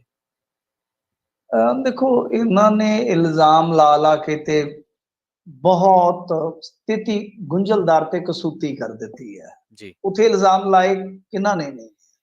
ਪਹਿਲਾਂ ਸਰਨੇ ਚੱਲਦੇ ਹੁੰਦੇ ਸਨ, ਸਰਨਿਆਂ ਤੇ 36 ਇਲਜ਼ਾਮ। ਅੱਛਾ, ਫਿਰ ਉਸ ਤੋਂ ਬਾਅਦ ਜੀਕੇ ਆਇਆ, ਜੀਕੇ ਤੇ ਇਲਜ਼ਾਮ। ਹੂੰ, ਜੀਕੇ ਬਾਹਰ ਨਿਕਲਿਆ, ਸਰਸਾ ਆਇਆ, ਸਰਸੇ ਤੇ ਇਲਜ਼ਾਮ। ਅੱਛਾ, ਉਸ ਤੋਂ ਬਾਅਦ ਫਿਰ ਇਲੈਕਸ਼ਨ ਹੋ ਗਿਆ, ਇਲੈਕਸ਼ਨ ਦੇ ਬਾਅਦ ਸਿਰਸਾ ਚਲੇ ਗਿਆ। ਇਹ ਰਹਿ ਗਏ। ਕਮਾਲ ਦੀ ਗੱਲ ਇਹ ਹੋਈ ਕਿ ਇਹਨਾਂ ਨੇ ਵਿੱਚੋਂ ਆਪਣਾ ਅਕਾਲੀ ਦਲ ਹੀ ਅੱਡ ਕਰ ਦਿੱਤਾ। ਇਹ ਜੀ, ਬੰਦੇ ਜਿਹੜੇ ਆ ਉਹ ਅੱਡ ਹੋ ਗਏ। ਰੌਲਾ ਇਹਨਾਂ ਦਾ ਅਸਲ ਦੇ ਵਿੱਚ ਦੇਖੋ ਗੱਲ ਕੀ ਆ ਕਿ ਹੁਣ ਫਿਰ ਕੁਝ ਗੱਲਾਂ ਜਿਹੜੀਆਂ ਕੌੜੀਆਂ ਫੇਕੀਆਂ ਹੋ ਜਾਂਦੀਆਂ। ਰੌਲਾ ਸਾਰਾ ਗੁਰੂ ਘਰ ਦੇ ਪ੍ਰਬੰਧਾਂ ਦਾ, ਜੀ, ਚਾਬੀਆਂ ਦਾ। ਉੱਥੇ ਇੱਕ ਦਫ਼ਤਰ ਆ, ਕਾਲੀ ਕਹਿੰਦੇ ਆ ਜਿਹੜੇ ਪੰਜਾਬ ਦੇ ਕਾਲੀ ਆ, ਉਹ ਕਹਿੰਦੇ ਅਕਾਲੀ ਦਲ ਬਾਦਲ ਵਾਲੇ ਕਿ ਇਹ ਸਾਡੇ ਕੋਲ 70 ਤੋਂ ਆ, 70 ਦੇ ਦਹਾਕੇ ਤੋਂ ਆ। ਇਹਨਾਂ ਨੇ ਜਾ ਕੇ ਇੱਥੇ ਦਾਅਵਾ ਠੋਕ ਦਿੱਤਾ, ਕਹਿੰਦੇ ਕਿ ਸਾਡਾ। ਇਹ ਅਸਲ ਦੇ ਵਿੱਚ ਮੁੱਦਾ ਦਫ਼ਤਰ ਦਾ ਹੈ। ਹੁਣ ਇਹ ਜਿਹੜਾ ਦੋਸ਼ ਲਾ ਰਹੇ ਨੇ, ਇਹ ਲਾ ਰਹੇ ਨੇ ਕਿ ਇਹਨਾਂ ਨੇ ਅਖੰਡ ਪਾਠ ਸਾਹਿਬ ਉੱਥੇ ਖੁਲਵਾ ਦਿੱਤਾ ਦਫ਼ਤਰ ਦੇ ਵਿੱਚ, ਹੂੰ, ਯਾਨੀ ਅਕਾਲੀ ਦਲ ਬਾਦਲ ਜੀ, ਵੀ ਇਹ ਗੁਰੂ ਦੀ ਓਟ ਲੈ ਰਹੇ ਨੇ। ਦਰਅਸਲ ਇਹ ਮਸਲਾ ਜਿਹੜਾ ਦਫ਼ਤਰ ਦਾ ਹੈ। ਸੋ ਕੁੱਲ ਮਿਲਾ ਕੇ ਤੁਸੀਂ ਦੇਖੋ ਕਿ ਲੜਾਈ ਨੂੰ ਕਿੱਥੋਂ ਤੱਕ ਖੜਿਆ ਜਾ ਰਿਹਾ, ਹੂੰ, ਕਿ ਵਿੱਚ ਪਤਾ ਨਹੀਂ ਹੁਣ ਕਿਹੜੀ ਧਿਰ ਸੱਚੀ ਹੈ, ਕਿਹੜੀ ਧਿਰ ਝੂਠੀ ਹੈ। ਤੇ ਗੁਰੂ ਸਾਹਿਬ ਨੂੰ ਇਸ ਲੜਾਈ ਦੇ ਵਿੱਚ ਲਿਆਂਦਾ ਕਿ ਇਹਨਾਂ ਨੇ ਅਖੰਡ ਪਾਠ ਸਾਹਿਬ ਜੀ ਜਾਣ ਕੇ ਉੱਥੇ ਕਬਜ਼ਾ ਰੱਖਣ ਦੇ ਮਾਰਿਆਂ ਕੀਤਾ। ਇਹ ਦੋਸ਼ ਲੱਗ ਰਿਹਾ। ਹੁਣ ਉਹਨਾਂ ਦੀ ਸਫਾਈ ਆਏਗੀ, ਪਤਾ ਨਹੀਂ ਕੌਣ ਝੂਠ ਬੋਲ ਰਿਹਾ, ਕੌਣ ਸੱਚ ਬੋਲ ਰਿਹਾ। ਔਰ ਵੈਸੇ ਇਹ ਅੱਗੇ ਵੀ ਦੋਸ਼ ਲੱਗੇ ਆ, ਜਦੋਂ ਇੱਥੇ ਇਹਨਾਂ ਦੀ ਕੋਈ ਐਗਜ਼ੈਕਟਿਵ ਦੀ ਕੋਈ ਮੀਟਿੰਗ ਹੁੰਦੀ ਆ, ਤਾਂ ਉਦੋਂ ਜਦੋਂ ਵਿਰੋਧੀ ਬੋਲਦੇ ਨੇ ਜਾਂ ਵਿਰੋਧੀਆਂ ਨੇ ਗੱਲ ਕਰਨੀ ਹੁੰਦੀ ਹੈ, ਜਾਂ ਕਈ ਵਾਰ ਤੁਸੀਂ ਬਜਟ ਇਜਲਾਸ ਦੇ ਦੌਰਾਨ ਵੀ ਵੇਖਿਆ ਹੋਏਗਾ ਕਿ ਜਦੋਂ ਕੋਈ ਰੌਲਾ ਰੱਪਾ ਵਿਰੋਧੀ ਪਾਉਂਦੇ ਆ ਕਿਸੇ ਗੱਲ ਨੂੰ ਲੈ ਕੇ, ਜੀ, ਤੇ ਫਿਰ ਪਾਠ ਸ਼ੁਰੂ ਕਰ ਦਿੱਤਾ ਜਾਂਦਾ। ਹੁਣ ਦੇਖੋ, ਜੇ ਕੋਈ ਉੱਥੇ ਫਿਰ ਰੌਲਾ ਰੱਪਾ ਪਾਏਗਾ ਤਾਂ ਉਹ ਬੇਅਦਬੀ ਮੰਨੀ ਜਾਂਦੀ ਹੈ। ਤਾਂ ਹੂੰ, ਇਹ ਚੀਜ਼ਾਂ ਜਿਹੜੀਆਂ ਨੇ ਉਹ ਹੁੰਦੀਆਂ ਨੇ, ਪਰ ਇਹ ਮੇਰੇ ਖਿਆਲ ਦੇ ਨਾਲ ਨਹੀਂ ਹੋਣਾ ਚਾਹੀਦਾ। ਜੀ, ਖੁੱਲ ਕੇ ਤੁਸੀਂ ਬਈ ਆਪਣੀ ਜਿਹੜੀ ਕੋਈ ਲੜਾਈ ਹੈ, ਤੁਹਾਡਾ ਦਫ਼ਤਰ ਹੈ, ਕਾਨੂੰਨੀ ਲੜਾਈ ਲੜ ਲਓ। ਹੂੰ, ਦਾਵਾ ਤਾਂ ਹੁਣ ਦੇਖੋ ਦੋਵਾਂ ਧਿਰਾਂ ਦਾ ਹੀ ਹੁੰਦਾ ਹੈ ਨਾ। ਹਾਂਜੀ, ਤੁਸੀਂ ਜੇ ਕੋਈ ਕਾਨੂੰਨੀ ਤੌਰ ਤੇ ਮਜ਼ਬੂਤੀ ਰੱਖਦੇ ਹੋ ਤਾਂ ਬਾਈ ਕਾਨੂੰਨੀ ਲੜਾਈ ਲੜ ਲਓ। ਧਰਮ ਨੂੰ ਵਿੱਚ ਕਿਉਂ ਇਸ ਤਰ੍ਹਾਂ ਤੁਸੀਂ ਯੂਜ਼ ਕਰ ਰਹੇ ਹੋ? ਸਮਝ ਤੋਂ ਪਰੇ ਦੀ ਗੱਲ ਆ ਕਿ ਦਿੱਲੀ ਨੂੰ ਆਪਾਂ ਬਹੁਤ ਸਿਆਣੇ ਬੰਦਿਆਂ ਦੀ ਰਾਜਨੀਤੀ ਕਹਿੰਦੇ ਕਿ ਉੱਥੇ ਬਹੁਤ ਸਿਆਣੇ ਬੰਦੇ ਨੇ, ਪੜ੍ਹੇ ਲਿਖੇ ਬੰਦੇ ਨੇ। ਹੂੰ, ਪਰ ਇੱਥੇ ਜਿਹੜਾ ਗੁਰੂ ਘਰ ਦੇ ਪ੍ਰਬੰਧਾਂ ਦਾ ਰਾਜਨੀਤਿਕ ਤਾਣਾ ਬਾਣਾ ਹੈ, ਉਹ ਬਹੁਤ ਜ਼ਿਆਦਾ ਉਲਝਿਆ। ਔਰ ਉਹਦੇ ਨਾਲ ਕੀ ਹੁੰਦਾ ਹੈ ਕਿ ਦਿੱਲੀ ਹੁਣ ਜਿਹੜਾ ਤੁਹਾਨੂੰ ਪਤਾ ਹੀ ਹੈ, ਇੱਕ ਤਰ੍ਹਾਂ ਨਾਲ ਬਹੁਤ ਵੱਡਾ ਮਹੱਤਵਪੂਰਨ ਸ਼ਹਿਰ ਬਣ ਜਾਂਦਾ, ਰਾਜਧਾਨੀ ਹੈ। ਤਾਂ ਉੱਥੋਂ ਇਸ ਤਰ੍ਹਾਂ ਦੀਆਂ ਜਦੋਂ ਖਬਰਾਂ ਨਿਕਲਦੀਆਂ ਨੇ, ਫਿਰ ਉਹ ਸਾਰੇ ਦੇਸ਼ ਦੇ ਵਿੱਚ ਨਹੀਂ, ਕਈ ਵਾਰ ਦੁਨੀਆ 'ਚ ਫੈਲ ਜਾਂਦੀਆਂ ਨੇ। ਜੀ, ਜੀ। ਅੱਛਾ ਮਿੰਟੂ ਜੀ, ਖਬਰਾਂ ਇਹ ਆ ਰਹੀਆਂ ਸੀਗੀਆਂ ਵੀ ਜਹਾਂਗੀਰਪੁਰੀ 'ਚ ਤਾਂ ਹਿੰਦੂਆਂ ਤੇ ਮੁਸਲਮਾਨਾਂ ਨੇ ਰਲ ਕੇ ਈਦ ਮਨਾਈ ਹੈ, ਜਿੱਥੇ ਕਾਫੀ ਦਿਨ ਮਾਹੌਲ ਜਿਹੜਾ ਤਣਾਅਪੂਰਵਕ ਰਿਹਾ ਸੀ, ਬਲਡੋਜ਼ਰ ਵੀ ਚੱਲਿਆ ਸੀ। ਪਰ ਹੁਣ ਜਿਹੜੀਆਂ ਖਬਰਾਂ ਆ ਰਹੀਆਂ ਉਹ ਰਾਜਸਥਾਨ 'ਚੋਂ ਆ ਰਹੀਆਂ ਵੀ ਫਿਰਕੂ ਫਸਾਦ ਉੱਥੇ ਫੇਰ ਹੋਇਆ ਜੀ। ਦੇਖੋ, ਫਿਰਕੂ ਫਸਾਦ ਜਿਹੜਾ ਈਦ ਉਲ ਫਿਤਰ ਤੇ ਹੋਣਾ, ਬੜਾ ਮੈਂ ਕਹੂੰਗਾ ਕਿ ਇਹ ਮਾੜਾ ਕੰਮ ਆ। ਜੀ, ਪਰ ਇਸ ਦੇਸ਼ ਦੇ ਵਿੱਚ ਜੋ ਚੀਜ਼ਾਂ ਵਾਪਰਦੀਆਂ ਪਈਆਂ ਨੇ, ਕਿਹਨੂੰ ਕਿਹਨੂੰ ਮਾੜਾ ਕਹੀਏ। ਤਾਂ ਖੈਰ ਇਸ ਮਾਮਲੇ ਦੇ ਵਿੱਚ ਤਾਜ਼ਾ ਅਪਡੇਟ ਇਹ ਹੈ ਕਿ ਜੋਧਪੁਰ ਦੇ ਵਿੱਚ ਹਿੰਸਾ ਹੋਈ ਹੈ। ਹਿੰਸਾ ਕੱਲ ਰਾਤ ਤੋਂ ਹੀ ਸਟਾਰਟ ਹੋ ਗਈ ਸੀ। ਜੀ, ਤਾਂ ਇਹ ਮਾਮਲਾ ਜਿਹੜਾ ਝੰਡਾ ਲਾਉਣ ਤੋਂ ਸ਼ੁਰੂ ਹੋਇਆ ਸੀਗਾ। ਹੂੰ, ਦਰਅਸਲ ਕੋਈ ਇਲਾਕਾ ਹੈ, ਉੱਥੇ ਝੰਡੇ ਲਾਏ ਜਾ ਰਹੇ ਸਨ, ਈਦ ਉਲ ਫਿਤਰ ਹੈ, ਤੇ ਜੀ, ਦੂਜੀ ਧਿਰ ਨੇ ਵੀ ਆ ਕੇ ਝੰਡੇ ਲਾਉਣੇ ਸਟਾਰਟ ਕਰ ਦਿੱਤੇ, ਉੱਥੋਂ ਕੰਮ ਸ਼ੁਰੂ ਹੋਇਆ। ਝੜਪ ਹੋਈ, ਕੁੱਟ-ਕਟਾਪਾ, ਪਥਰਾਓ, ਉਸ ਤੋਂ ਬਾਅਦ ਪੁਲਿਸ ਕਰਮਚਾਰੀ ਵੀ ਜਿਹੜੇ ਨੇ, ਹੂੰ, ਉਹ ਵੀ ਕਿਤੇ ਨਾ ਕਿਤੇ ਜ਼ਖਮੀ ਹੋਏ ਆ। ਤਾਂ ਇਹ ਮਾਮਲਾ ਜਿਹੜਾ ਤੁਰਦਾ-ਤੁਰਦਾ ਹੁਣ ਕਰਫਿਊ ਤੱਕ ਪਹੁੰਚ ਗਿਆ। ਲੇਟੈਸਟ ਅਪਡੇਟ ਇਹੀ ਹੈ, ਕਰਫਿਊ ਲਾਇਆ ਗਿਆ, ਕੁਛ ਬੰਦੇ ਹਿਰਾਸਤ ਦੇ ਵਿੱਚ ਲਏ ਗਏ ਆ। ਕਾਂਗਰਸ ਕਹਿੰਦੀ ਹੈ ਕਿ ਇਹ ਸਾਰੀ ਚਾਲਬਾਜ਼ੀ ਜਿਹੜੀ ਹੈ ਭਾਰਤੀ ਜਨਤਾ ਪਾਰਟੀ ਦੀ ਹੈ। ਭਾਰਤੀ ਜਨਤਾ ਪਾਰਟੀ ਕਹਿੰਦੀ ਹੈ ਕਿ ਇਹ ਸਾਰਾ ਕੁਛ ਇਹ ਕਰਾ ਰਹੇ ਆ। ਪਰ ਆਪਾਂ ਨੂੰ ਪਤਾ ਹੀ ਹੈ ਕਿ ਜਿਸ ਤਰ੍ਹਾਂ ਇਹ ਮਾਹੌਲ ਬਣ ਰਿਹਾ ਹੈ, ਬਹੁਤ ਖਤਰਨਾਕ ਮਾਹੌਲ ਹੈ। ਔਰ ਇਸੇ ਕਰਕੇ ਅਸੀਂ ਪੰਜਾਬੀਆਂ ਨੂੰ ਕਹਿੰਦੇ ਆ ਕਿ ਜੀ, ਬਾਈ ਬਚ ਕੇ ਮੋੜ, ਬਚ ਕੇ ਹੂੰ, ਮੋੜ ਤੋਂ। ਇਹ ਬਹੁਤ ਖਤਰਨਾਕ ਰਾਜਨੀਤੀ ਦਾ ਰੁਖ ਆ। ਜੀ, ਇਹ ਜਿੱਧਰ ਨੂੰ ਵੇਗ ਚੱਲ ਪਿਆ ਹੈ, ਇਸ ਵੇਗ ਦੇ ਵਿੱਚ ਗਾਂਹ ਜਾ ਕੇ ਪਤਾ ਨਹੀਂ ਕੀ ਕੁਛ ਹੋਣਾ ਹੈ। ਤਾਂ ਕੁੱਲ ਮਿਲਾ ਕੇ ਮੈਂ ਗਿਣਿਆ ਹੈ, ਇਹ ਲਾ ਲਓ ਕਿ 10ਵੀਂ ਸਟੇਟ ਦੇ ਵਿੱਚ 12ਵਾਂ ਦੰਗਾ ਹੈ, ਕਸ਼ਮੀਰ ਫਾਈਲਸ ਫਿਲਮ ਤੋਂ ਬਾਅਦ ਜੀ, ਪੰਜਾਬ ਸਮੇਤ ਲਾ ਲਓ। ਤਾਂ ਇਹ ਹੁਣ ਗਾਂਹ ਨੂੰ ਪਤਾ ਨਹੀਂ ਕਿੱਧਰ ਨੂੰ ਜਾਣਾ, ਕਿੱਧਰ ਨੂੰ ਨਹੀਂ ਜਾਣਾ। ਸੋ ਇਸ ਕਰਕੇ ਪੰਜਾਬੀਆਂ ਨੂੰ ਆਪਾਂ ਅਪੀਲ ਕਰ ਸਕਨੇ ਆ ਕਿ ਬਾਈ ਬਚ ਕੇ ਮੋੜ ਤੋਂ ਦੇਖ ਲਓ ਕੀ ਕੁਛ ਬਣਦਾ। ਜੀ, ਜੀ, ਜੀ। ਮਿੰਟੂ ਜੀ, ਇਹਨਾਂ ਖਾਸ ਖਬਰਾਂ ਤੇ ਸਾਨੂੰ ਜਾਣਕਾਰੀਆਂ ਦੇਣ ਦੇ ਲਈ ਬਹੁਤ-ਬਹੁਤ ਧੰਨਵਾਦ ਜੀ। ਸ਼ੁਕਰੀਆ ਜੀ। ਜੀ, ਜੀ। ਸੋ ਇਹ ਸਨ ਆਪਣੇ ਨਾਲ ਮਿੰਟੂ ਗੁਰਸਰੀਆ ਜੀ, ਜਿਨ੍ਹਾਂ ਦੇ ਨਾਲ ਆਪਾਂ ਚਰਚਾ ਕੀਤੀ ਹੈ ਪ੍ਰੋਗਰਾਮ ਖਬਰ ਤੇ ਨਜ਼ਰ ਦੇ ਵਿੱਚ। ਹੁਣ ਆਪਾਂ ਰੁਕਾਂਗੇ ਇੱਕ ਛੋਟੇ ਜਿਹੇ ਬ੍ਰੇਕ ਦੇ ਲਈ। ਕਿਤੇ ਨਾ ਜਾਇਓ, ਜੁੜੇ ਰਹੋ ਪੰਜਾਬੀ ਰੇਡੀਓ ਯੂਐਸਏ ਦੇ ਨਾਲ। ਇਸ ਤੋਂ ਪਾਰ ਬ੍ਰੇਕ ਤੋਂ ਪਾਰ ਆਪਾਂ ਕਈ ਹੋਰ ਅਹਿਮ ਖਬਰਾਂ ਬਾਰੇ ਵੀ ਤੁਹਾਨੂੰ ਜਾਣਕਾਰੀਆਂ ਦਿੰਦੇ ਚੱਲਾਂਗੇ ਤੇ ਨਾਲੋਂ ਨਾਲ ਦੱਸਦੇ ਚੱਲਾਂਗੇ। ਹੁਣ ਰੁਕਦੇ ਹਾਂ ਆਪਾਂ ਇੱਕ ਛੋਟੇ ਜਿਹੇ ਬ੍ਰੇਕ ਦੇ ਲਈ।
ਬ੍ਰੇਕ ਤੋਂ ਬਾਅਦ ਇੱਕ ਵਾਰ ਮੁੜ ਤੋਂ ਤੁਹਾਡਾ ਸਾਰਿਆਂ ਦਾ ਸਵਾਗਤ ਹੈ ਪ੍ਰੋਗਰਾਮ ਖਬਰ ਤੇ ਨਜ਼ਰ ਦੇ ਵਿੱਚ। ਮੈਂ ਹਾਂ ਪ੍ਰਵੀਨ ਸ਼ਰਮਾ ਤੇ ਆਪਾਂ ਚੱਲਦੇ ਹਾਂ ਕੁਝ ਹੋਰ ਖਬਰਾਂ ਵੱਲ ਵਧਾਂਗੇ।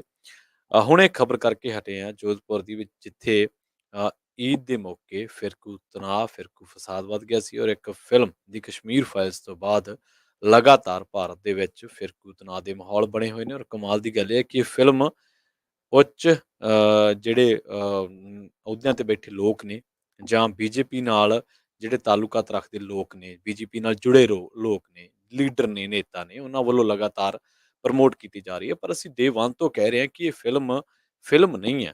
ਇੱਕ ਖਾਸ ਏਜੰਡੇ ਨਾਲ ਬਣਾਈ ਫਿਲਮ ਹੈ, ਜਿਹੜੀ ਕਿ ਲੋਕਾਂ ਦੇ ਮਨਾਂ ਦੇ ਵਿੱਚ ਫਿਰਕੂ ਜ਼ਹਿਰ ਭਰ ਦੇਗੀ ਤੇ ਬਿਲਕੁਲ ਉਹੀ ਚੀਜ਼ਾਂ ਅੱਜ ਅਸੀਂ ਦੇਖ ਰਹੇ ਹਾਂ।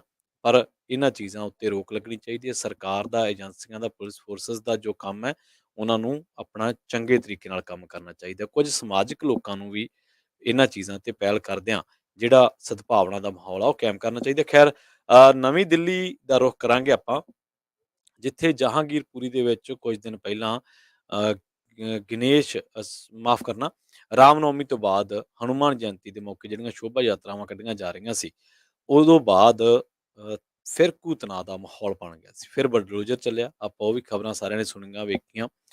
ਹੁਣ ਜਹਾਂਗੀਰਪੁਰੀ ਦੇ ਵਿੱਚ ਕੁਸ਼ਲ ਚੌਂਕ ਪੈਂਦਾ ਹੈ ਤੇ ਉੱਥੇ ਹਿੰਦੂ ਤੇ ਮੁਸਲਿਮ ਭਾਈਚਾਰੇ ਦੇ ਲੋਕਾਂ ਨੇ ਇਕੱਠੇ ਹੋ ਕੇ ਈਦ ਦਾ ਤਿਉਹਾਰ ਮਠਿਆਈਆਂ ਵੰਡ ਕੇ ਤੇ ਗਲਵੱਕੜੀਆਂ ਪਾ ਕੇ ਮਨਾਇਆ, ਜਿਸ ਨਾਲ ਪਿਛਲੇ ਮਹੀਨੇ ਜਿਹੜੀ ਫਿਰਕੂ ਹਿੰਸਾ ਬਣੀ ਸੀ ਉਹਦੇ ਗਵਾਹ ਬਣੇ ਇਲਾਕੇ ਦੇ ਵਿੱਚ ਸ਼ਾਂਤੀ ਅਤੇ ਸਦਭਾਵਨਾ ਦਾ ਸੰਦੇਸ਼ ਗਿਆ। ਸਥਾਨਕ ਲੋਕਾਂ ਨੇ ਉੱਥੇ ਤੈਨਾਤ ਸੁਰੱਖਿਆ ਕਰਮੀਆਂ, ਜੋ ਸੁਰੱਖਿਆ ਮੁਲਾਜ਼ਮ ਨੇ, ਪੁਲਿਸ ਦੇ ਮੁਲਾਜ਼ਮ ਨੇ, ਉਹਨਾਂ ਨੂੰ ਵੀ ਮਠਿਆਈਆਂ ਖਵਾਈਆਂ। ਤਾਂ ਬਿਲਕੁਲ ਫਿਰਕੂ ਜ਼ਹਿਰ ਇਹ ਸਿਆਸੀ ਲੋਕ ਪਾਉਂਦੇ ਨੇ। ਫਿਰਕੂ ਜ਼ਹਿਰ ਫਿਜ਼ਾਵਾਂ ਦੇ ਵਿੱਚ ਸਿਆਸੀ ਲੋਕ ਘੋਲਦੇ ਨੇ, ਪੋਲਰਾਈਜੇਸ਼ਨ ਕਰਦੇ ਨੇ, ਫਿਰ ਵੋਟਾਂ ਲੈ ਕੇ ਤਿੱਤਰ ਹੋ ਜਾਂਦੇ ਨੇ। ਇਹਨਾਂ ਦੇ ਮਗਰ ਨਾ ਲੱਗਿਆ ਕਰੀਏ। ਅਸੀਂ ਸੂਝਵਾਨ ਹੋ ਕੇ ਹਰ ਫਿਰਕੇ ਦਾ ਸਨਮਾਨ, ਹਰ ਫਿਰਕੇ ਦੇ ਧਾਰਮਿਕ ਤਿਉਹਾਰਾਂ ਦਾ ਸਨਮਾਨ, ਹਰ ਫਿਰਕੇ ਦੇ ਧਾਰਮਿਕ ਜਜ਼ਬਾਤਾਂ ਦਾ ਸਨਮਾਨ ਕਰੀਏ। ਖੈਰ, ਅਗਲੀ ਖਬਰ ਦੀ ਗੱਲ ਕਰੀਏ, ਆਪਾਂ ਗੱਲ ਕਰੀਏ ਰਾਹੁਲ ਗਾਂਧੀ ਦੀ। ਰਾਹੁਲ ਗਾਂਧੀ ਨੇਪਾਲ ਦੇ ਵਿੱਚ ਇੱਕ ਕਲੱਬ ਦੀ ਵਾਇਰਲ ਹੋਈ ਵੀਡੀਓ ਦੇ ਵਿੱਚ ਕਰਕੇ ਲਗਾਤਾਰ ਸੁਰਖੀਆਂ ਦੇ ਵਿੱਚ ਨੇ ਤੇ ਰਾਹੁਲ ਗਾਂਧੀ ਦੀ ਵਿਦੇਸ਼ ਦੇ ਵਿੱਚ ਕੀਤੀ ਇਸ ਪਾਰਟੀ ਦੀ ਵਾਇਰਲ ਹੋਈ ਵੀਡੀਓ ਕਰਕੇ ਕਾਂਗਰਸ ਅਤੇ ਭਾਜਪਾ ਦੇ ਨੇਤਾਵਾਂ ਵਿਚਾਲੇ ਸ਼ਬਦੀ ਜੰਗ ਛਿੜ ਗਈ ਹੈ। ਭਾਜਪਾ ਨੇ ਸਾਬਕਾ ਕਾਂਗਰਸ ਪ੍ਰਧਾਨ ਤੇ ਅਜਿਹੇ ਸਮੇਂ ਦੇਸ਼ ਤੋਂ ਲਾਪਤਾ ਹੋਣ ਦਾ ਦੋਸ਼ ਲਾਇਆ ਹੈ, ਜਦੋਂ ਕਾਂਗਰਸ ਡੂੰਘੇ ਲੀਡਰਸ਼ਿਪ ਸੰਕਟ ਦੇ ਵਿੱਚ ਹੈ ਤੇ ਰਾਜਸਥਾਨ ਦੇ ਵਿੱਚ ਤਣਾਅ ਪੈਦਾ ਹੋ ਗਿਆ। ਰਾਹੁਲ ਗਾਂਧੀ ਤੇ ਨਿਸ਼ਾਨਾ ਲਾਉਂਦਿਆਂ ਕੇਂਦਰੀ ਮੰਤਰੀ ਮੁਖਤਾਰ ਅਬਾਸ ਨਕਵੀ ਨੇ ਉਹਨਾਂ ਨੂੰ ਪੂਰੇ ਸਮੇਂ ਦਾ ਸੈਲਾਨੀ ਤੇ ਪਾਰਟ ਟਾਈਮ ਸਿਆਸਤਦਾਨ ਕਰਾਰ ਦਿੰਦਿਆਂ ਪਖੰਡੀ ਕਰਾਰ ਦਿੱਤਾ ਹੈ। ਅਮਿਤ ਮਾਲਵੀਆ ਨੇ ਵੀ ਇਸ ਸੰਬੰਧੀ ਟਵੀਟ ਕੀਤਾ। ਉੱਥੇ ਹੀ ਕਾਂਗਰਸ ਨੇ ਆਪਣੇ ਲੀਡਰ ਦਾ ਬਚਾਅ ਕਰਦੇ ਹੋਏ ਕਿਹਾ ਕਿ ਰਾਹੁਲ ਗਾਂਧੀ ਆਪਣੇ ਇੱਕ ਦੋਸਤ ਦੇ ਵਿਆਹ ਦੇ ਵਿੱਚ ਸ਼ਾਮਲ ਹੋਣ ਦੇ ਲਈ ਕਾਠਮੰਡੂ ਗਏ ਸਨ। ਖੈਰ, ਰਾਹੁਲ ਗਾਂਧੀ ਤੇ ਪ੍ਰਧਾਨ ਮੰਤਰੀ ਨਰਿੰਦਰ ਮੋਦੀ ਦੇ ਵਿੱਚ ਕੋਈ ਜ਼ਿਆਦਾ ਫਰਕ ਤਾਂ ਨਹੀਂ ਹੈ। ਮੋਦੀ ਸਾਹਿਬ ਜਹਾਜ਼ ਤੇ ਰਹਿੰਦੇ ਨੇ ਤੇ ਰਾਹੁਲ ਗਾਂਧੀ ਵੀ ਅਕਸਰ ਜਦੋਂ ਕਾਂਗਰਸ ਨੂੰ ਕਿਸੇ ਸੰਕਟ ਦੇ ਵਿੱਚ ਘਿਰ ਕੇ ਲੀਡਰ ਦੀ ਲੋੜ ਹੁੰਦੀ ਹੈ ਤੇ ਉਦੋਂ ਫਿਰ ਰਾਹੁਲ ਗਾਂਧੀ ਵਿਦੇਸ਼ ਦੇ ਵਿੱਚ ਛੁੱਟੀਆਂ ਮਨਾਉਣ ਚਲੇ ਜਾਂਦੇ ਆ। ਚੰਗੀ ਤਰ੍ਹਾਂ ਯਾਦ ਹੋਣਾ ਤੁਹਾਨੂੰ, ਜਦੋਂ ਪੰਜਾਬ ਦੇ ਵਿੱਚ ਕੈਪਟਨ ਨੂੰ ਲਾਉਣਾ ਸੀ ਤੇ ਸਿੱਧੂ ਨੂੰ ਅੱਗੇ ਲਾਉਣਾ ਸੀ, ਉਦੋਂ ਵੀ ਸ਼ਾਇਦ ਰਾਹੁਲ ਗਾਂਧੀ ਛੁੱਟੀਆਂ ਤੇ ਗਏ ਸਨ ਤੇ ਕਾਂਗਰਸ ਜਿਹੜੇ ਹਾਲਾਤਾਂ ਦੇ ਵਿੱਚੋਂ ਅੱਜ ਲੰਘ ਰਹੀ ਹੈ, ਉਹਦੇ ਵਿੱਚ ਇਹਨਾਂ ਛੁੱਟੀਆਂ ਤੇ ਇਹਨਾਂ ਪਾਰਟੀਆਂ ਦਾ ਸ਼ਾਇਦ ਲੋਕ ਕਹਿੰਦੇ ਆ, ਜਿਹੜੇ ਸਿਆਸੀ ਮਾਹਰ ਆ, ਉਹ ਕਹਿੰਦੇ ਵੱਡਾ ਰੋਲ ਹੈ। ਪਰ ਖੈਰ, ਸਾਡੇ ਜਿਹੜੇ ਪ੍ਰਧਾਨ ਮੰਤਰੀ ਸਾਹਿਬ ਨੇ ਉਹ ਕਿਹੜਾ ਘੱਟ ਨੇ। ਫਿਰਕੂ ਫਸਾਦ ਉਸੇ ਦੇਸ਼ ਦੇ ਪ੍ਰਧਾਨ ਮੰਤਰੀ ਨੇ, ਉਹ ਵੀ ਅੱਜ ਕੱਲ੍ਹ ਜਰਮਨ ਦੇ ਵਿੱਚ ਨੇ। ਔਰ ਕਮਾਲ ਦੀ ਗੱਲ ਇਹ ਹੈ ਕਿ ਜਰਮਨੀ ਮੀਡੀਆ ਨੇ ਵੀ ਕਿਹਾ ਕਿ ਪ੍ਰਧਾਨ ਮੰਤਰੀ ਪੱਤਰਕਾਰਾਂ ਦੇ ਮੱਥੇ ਲੱਗਣ ਤੋਂ ਡਰਦੇ ਕਾਹਤੋਂ ਹੈ। DWTV ਦੇ ਬਹੁਤ ਵੱਡੇ ਐਡੀਟਰ ਨੇ, ਇੰਟਰਨੈਸ਼ਨਲ ਸੈਲੀਬ੍ਰਿਟੀ ਨੇ, ਹਸਤੀ ਨੇ, ਉਹਨਾਂ ਨੇ ਬਕਾਇਦਾ ਟਵੀਟ ਕੀਤਾ ਪ੍ਰਧਾਨ ਮੰਤਰੀ ਦੇ ਪੱਤਰਕਾਰਾਂ ਮੂਹਰੇ ਖਲੋਣ ਦਾ ਜਿਹੜਾ ਉਹਨਾਂ 'ਚ ਕੌਨਫੀਡੈਂਸ ਆ, ਜਾਂ ਕਹਿ ਲਓ ਕਿ ਖਲੋਣਾ ਹੀ ਨਹੀਂ ਚਾਹੁੰਦੇ। ਟੈਲੀਪ੍ਰੋਮਪਟਰ ਬੰਦ ਹੋ ਗਏ ਸੀ ਇੱਕ ਵਾਰੀ ਉਹਨਾਂ ਦਾ, ਯਾਦ ਹੋਣਾ ਤੁਹਾਨੂੰ।